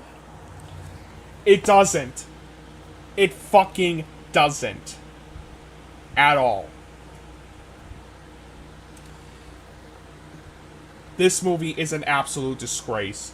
It is not only the worst horror film, it's not just one of the worst remakes I've ever seen, as well as one of the worst horror films I've ever seen in general. It is easily the worst movie I've seen this summer so far. It's one of the... Excuse me. It is absolutely one of the ugliest and most reprehensible horror films I've ever seen, and without a doubt, it is the third film this year to earn a big fuck you of a 0 out of 10.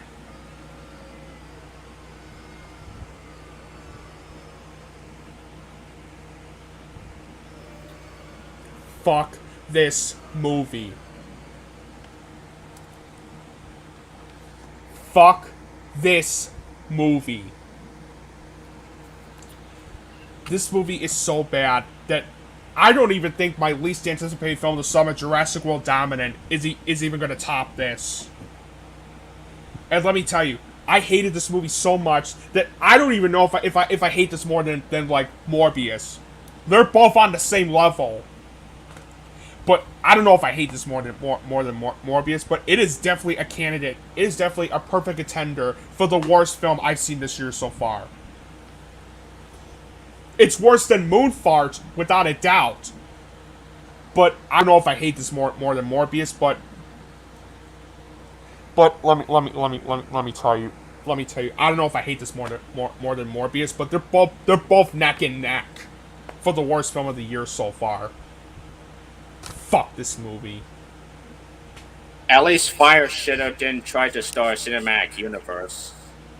True, but the thing is, they were planning to make more sequels and like spin-offs involving this.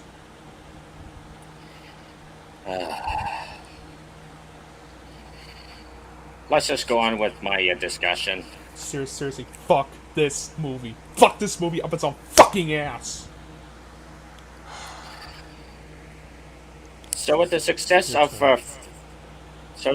with the success of Friendship is Magic, Hasbro decided to expand the franchise beyond the main show. So they commissioned a DVD spin-off based off a sister toy franchise, Equestria Girls. As a result, half the show's staff got dragged off FIM, causing season 3 to simmer from 26 episodes to half that. Was it all worth it? The answer is no. The first Equestria Girls movie had good animation and a fun villain in Sunset Shimmer, but the story makes no sense. 99% of the jokes fell extremely flat, and it just pissed me off how much shorter this movie would have been if Twilight just asked Principal Celestia for the crown back, got into the portal, and then smashed the mirror so that Sunset wouldn't try to steal it again. Boom, end of movie. And not to mention the climax was a complete Deus Ex Machina and completely ripped off from the first episode. In terms of Rainbow Rocks, people say that this is the best of these movies, which, yeah, it's a bit better than the last one, but I didn't think it was not good. I didn't think it was very good. Sure, Sunset remains the best part, even if she's the good guy now, but the story's all over the place, the villains are a joke, the songs are nowhere near as good as the last one, and all the characters do 99% of the time. 90% of the time, it's just bigger and argue over everything, which can get really annoying. But at least we can all agree that both of these movies are cinema compared to Friendship Games. Friendship Games is just the worst. First of all, Sci-Twi, the human world's version of Twilight, is going through the exact same story arc at Sunset, where she's obsessed with the power of the main six, to the point where she goes full evil Sailor Moon at the end, and the sailors have to transform themselves in order to stop her. Why, you may ask? Well, so that the little girls and bronies can buy even more toys, of course. And second, the story is an even bigger cluster mess than the last two. The titular friendship games are barely even the focus, and the girls the main six go up against don't even don't get any development whatsoever. Not to mention, they decide to become good rather spontaneously. I mean, the heroes are like, "Hey, we need help stopping Twilight," and they're like, "Okay." Speaking of villains, Principal Finch has got to be the worst villain of the entire Generation 4. All she is the stereotypical evil principal who wants to win the tournament because she can, I guess. And the songs. Oh man. If you thought the songs were mediocre and generic in the last movie, this movie has some of the worst and most forgettable songs of the entire franchise. It's a, especially the absolute joke that is the villain song. So yeah, Friendship Games is one of the worst anime sequels I've ever seen, and one of the very worst installments of the entire Friendship is Magic lineup. It didn't quite top Polyville Confidential, but it came close. Now for Legend of Everfree, it was surprisingly not as bad as the other ones, but it's still not good.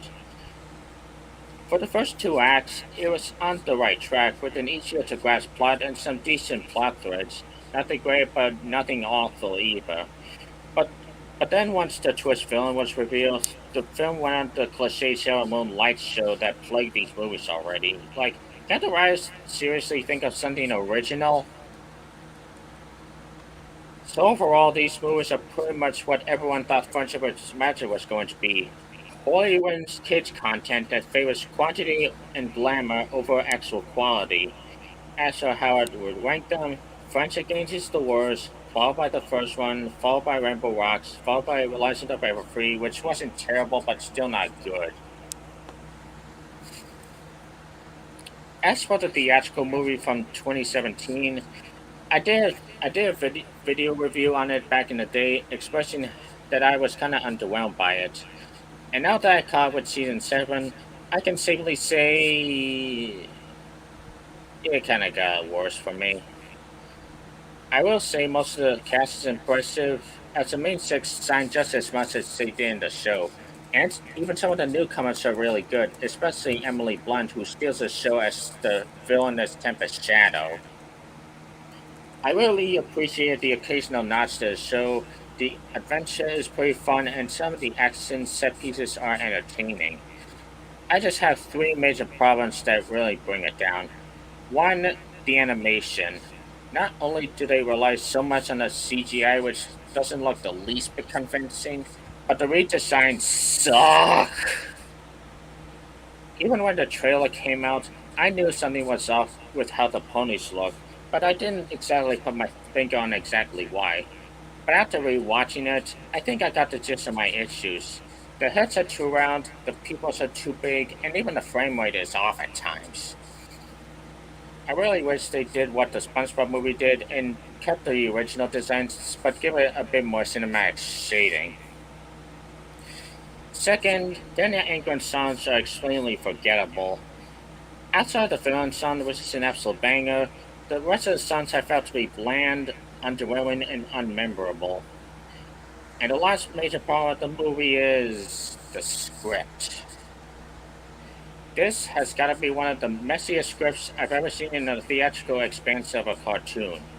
First of all, the humor is a mess. Not only does it suffer from all these pop culture references that date this movie extremely. I love it. If I could pitch in a bit, I do agree. I do agree with you. The script is an absolute mess.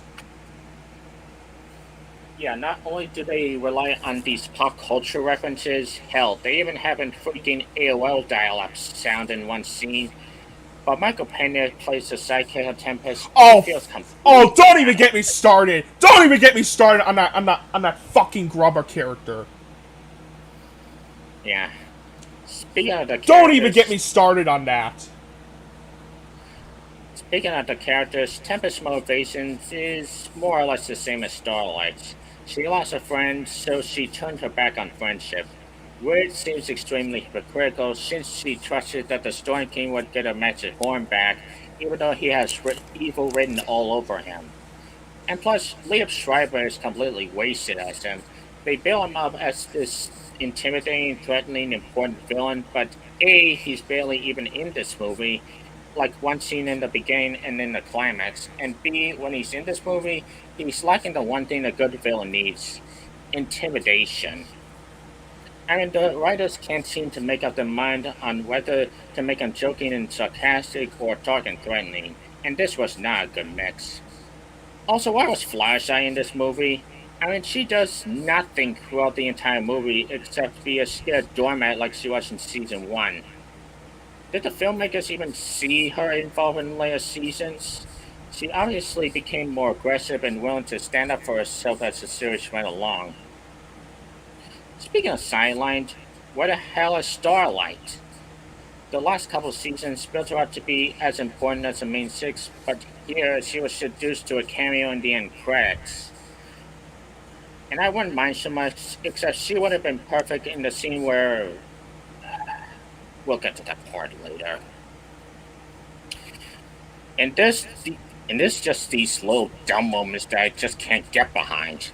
There's a lot of them, like how Celestia and Luna get defeated so easily in spite of their power, as well as Casper's betrayal of the main six being ruined by an insert of him basically telling a bystander, "Oh, by the way, I'm gonna betray them later on." I just want to talk about this scene that got under my skin for the longest time.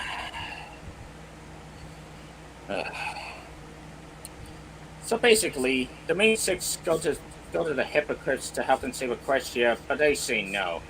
So Twilight's plan is to steal this magic orb they have, but she doesn't even discuss this with her friends. She just tells Pinky to distract them as he tries to grab the orb behind their back. And after she gets caught, she out of nowhere blames them for not going along with her plan, even though she didn't tell them about it. And she said, and I quote, "Well, maybe I'd be better off with a friend like you."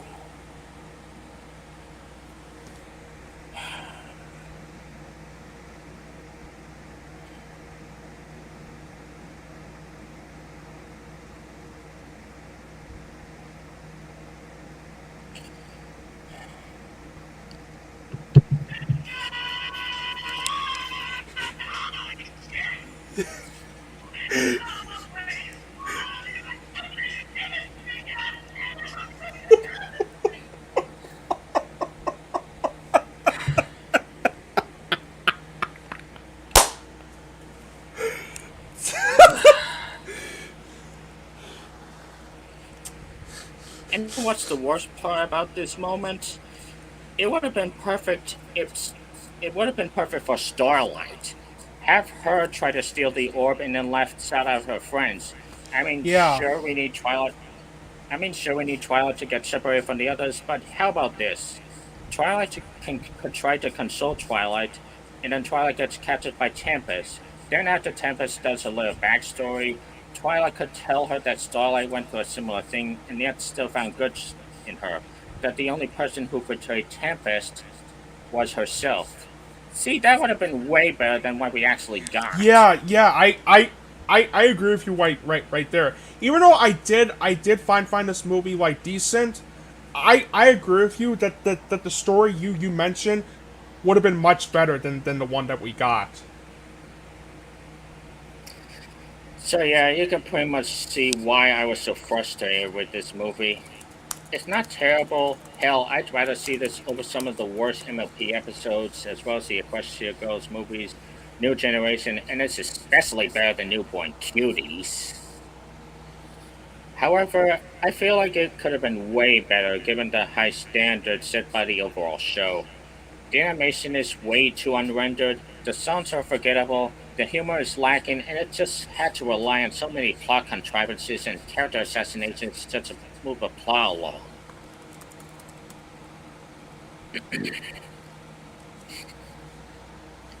So this next, this, so I have a couple lists to go over before we end the show. This first one was inspired by Sean Chandler's channel, where he did a tier list of all the directors who are involved in the Marvel Cinematic Universe. And I decided to do my own ranking. Now, how I rank them is not only by how good of a job they did on their films, but also their impact on the MCU and the movies they did outside the MCU. So let's go over this.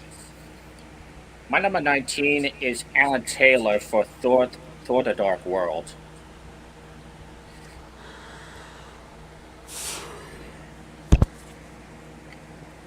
Now I hear he's kind of a hit and miss director.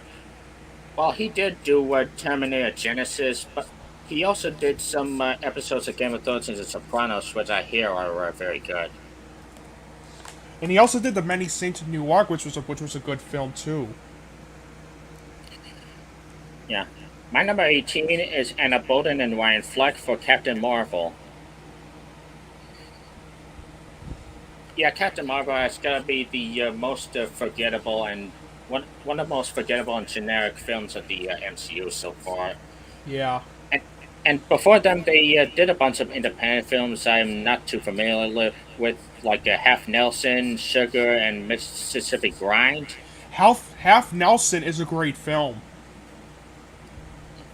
Ryan Gosling is fantastic in that film. I really highly recommend you give that one a watch. My number 17 is Louis Leterrier for The Incredible Hulk. Again, he's a decent director, but not great. He did the Clash of the Titans remake. He did Now You See Me. He did the entirety of the miniseries Dark Crystal: Age of Resistance, and most recently replaced uh, he replaced Justin Lin to direct Fast and Furious 10. My number 16 is Kate Shortland for Black Widow. Black Widow was underwhelming. Yeah, it was. The main problem is that it was too little too late. Honestly, I did give it a 7 out of 10 in my original my original review of the film, but now that I think about it, I think it might be one of the worst, one of the weakest Marvel Cinematic Universe movies I've ever seen. So I'm lowering it down to a 5.5 out of 10. My number 15 is Scott Derrickson for the first Doctor Strange movie. He did a decent job on that film. My problems with the first Doctor Strange movie relied more on screenplay. And he also did Sinister, which I hear good things about, and as well as the Day the Stood Still remake, which was meh.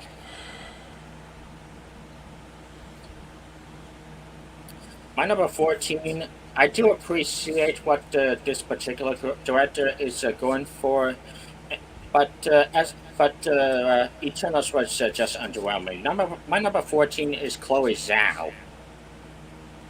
Yeah, Eternals. That was also underwhelming.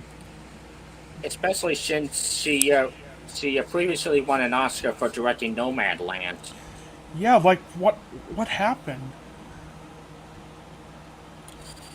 My number my number 13 is Peyton Reed for the Ant-Man movies. Oh my. I'm sorry. I can't stand that movie.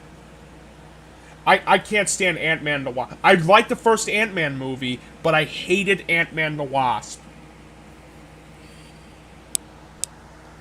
And he also did a couple comedies like Bring It On, which I hear decent things, as well as an underrated Jim Carrey comedy, Yes Man.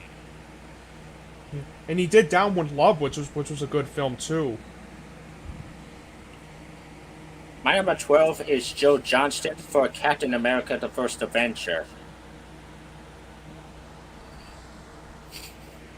He also did a ton of movies throughout his filmography, like Honey, I Shrunk the Kids, which I hear good things, The Rocketeer, which is pretty overlooked, the first Jumanji, October Sky, Jurassic Park 3, which was decent, the Wolfman remake, and he also participated in reshoots for Not Quite Under 4 Rounds, which we don't talk about that movie. No, let's not talk about that. My number 11 is Shane Black for Iron Man 3. Iron Man 3 might be one of the more underappreciated films of the MCU, and he also did a few good things like Kicks This Bang Bang, which I hear good things, and The Nice Guys. The Nice Guys It's is a just great film. it's just a shame that he went downward with the Predator, with the 2018 Predator movie.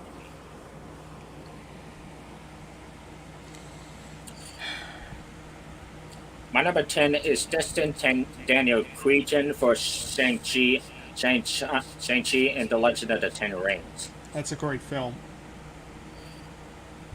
He, uh, he really, that movie is well directed with some of the best choreographed action sequences of the MCU. And he also did a independent movie, Short Term 12, which I highly recommend. And he also did Just Mercy, which I hear good things about. Just Mercy was very good. My number 9 is Kenneth Branagh for the first Thor movie. To me, Kenneth Branagh is kind of a hit and miss director. I mean, for one thing, he did films like Henry V and Mary Shelley's Frankenstein, the '96 Hamlet, the 2015 Cinderella, And and Belfast. yeah. By the other end, he also did Death of the Nile and Barnabas' Faustins, which we do not talk about. My number 8, I almost, I almost, I pretty much put this guy here because of punishment for recent actions. My number 8 is Joss Whedon for Avengers 1 and 2. I mean, sure, he did Firefly and Buffy and the Vampire Slayer, which both have gotten cult followings, but he also damaged his career with only one film, that is the theatrical cut of Justice League. Yeah, Joss Whedon can go fuck himself. Fuck You really him. can. Fuck him. My number 7, we just mentioned him, Sam Raimi for Doctor Strange in the Multiverse of Madness. And he's a really iconic director. He did the Evil Dead movies, he did Darkman, he did A Simple Plan, his most overlooked. And of course he did the original Spider-Man movies with Tobey Maguire. He also did Drive Me to Hell and also Great and Powerful, which I thought was okay. I didn't like Great and Powerful. My number 6 is John Watts for the Spider-Man Home trilogy. Nice. He also did a couple independent films prior to this, like Clown and Cop Car. Cop Car was very good. My number five is Ryan Coogler for the Black Panther films. He also did a couple really good movies, Fruitvale Station and Creed, which ironically both had Michael B. Jordan. Nice. My number four is Taika Waititi for Thor Ragnarok and the upcoming Love and Thunder. Nice. I gotta say, Thor Ragnarok has got to be one of the most uniquely directed and written movies, with the ton of visual flair, a great soundtrack, and some great comedic banter between the actors. And he also did the couple movies which I hear good things, What We Do in the Shadows and Hunt for the Willow People. And more recently, he won an Oscar for writing Jojo Rabbit. My number three is the man who started it all, Jon Favreau for Iron Man 1 and 2. The first Iron Man is, of course, iconic, but the second Iron Man was okay. And this is another director whose filmography is pretty solid. He did Elf, he did Zathura, he did Chef, he did the 2016 Jungle Book, but then he did Cowboys and Aliens, and a movie that I kind of have a soft spot for, but everybody else seems to hate, the 2019 Lion King.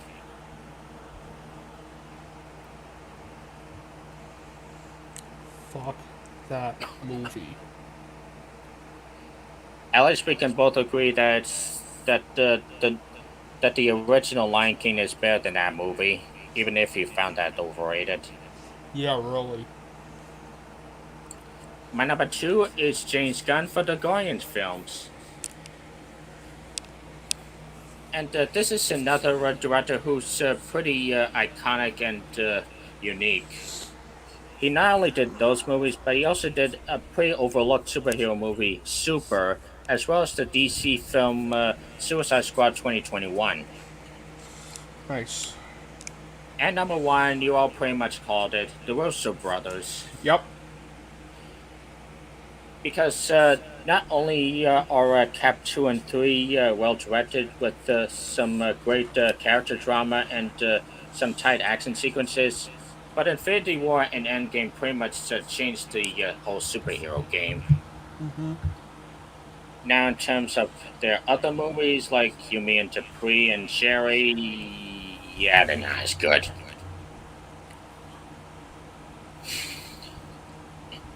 And as for my final topic before we end this podcast, seeing how this particular actor has been on the news recently, I figured I'd give him a proper tribute. And that's the top 15 performances by Johnny Depp. And I have a couple honorable mentions that are Corpse Bride and Platoon. My number 15 is going to be controversial. And that is his take on Willy Wonka in Charlie and the Chocolate Factory. I think it's one of the most underrated films I've ever seen. Yeah, it is. And let me just defend him by saying he's no Gene Wilder. No, but he's not supposed to be. He's not supposed to be. You're right. And plus, given that he's had a pretty rough childhood and he spent the bulk of 10 plus years in the factory with nothing but the Oompa Loompas to talk to, which they don't even speak English, I'd probably go insane too. My number 14 is another underrated movie. That is Wally Pfister's Transcendence. I didn't like Transcendence. My number 13 is 2000's Chocolat. That's a good one. My number 12 is his Oscar-nominated performance in Finding Neverland. I love that movie.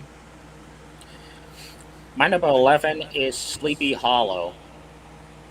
Nice. My number my number 10 is Ed Wood. Whoa, that low? There are I other don't, performances I like a bit more. makes sense. My number 9 is actually a tie. Fear and Loathing in Las Vegas and Rango. All right. My number 8 is Captain Jack Sparrow and the Pirates of the Caribbean franchise. And let me just say this: people are clamoring for him to return to the Pirates franchise. Which, to be honest, do you really want another Pirates of the Caribbean movie? Look, as much as I couldn't stand Dead Men Tell Tales, he was the best thing, and he was the best thing in that one. My number 7 is Sweetie Todd, the Demon Barber of Fleet Street. That's a great movie. Sorry. That's a great And movie. by the way, am I the only one to recognize the irony of Willy Wonka's cannibalism line? Because 2 years later, he went on to star in a movie where he kills people so that Helen Bonham Carter can make those dead people into pies. No, you're not the only one. My number 6 is another underrated crime drama, Blow. That's a very good film. My number 5 is Michael Mann's underrated masterpiece, Public Enemies. That's a great film. My number 4 is Donnie Brasco. I love that movie. My number 3 is What's She Been Eating, Gilbert Grape.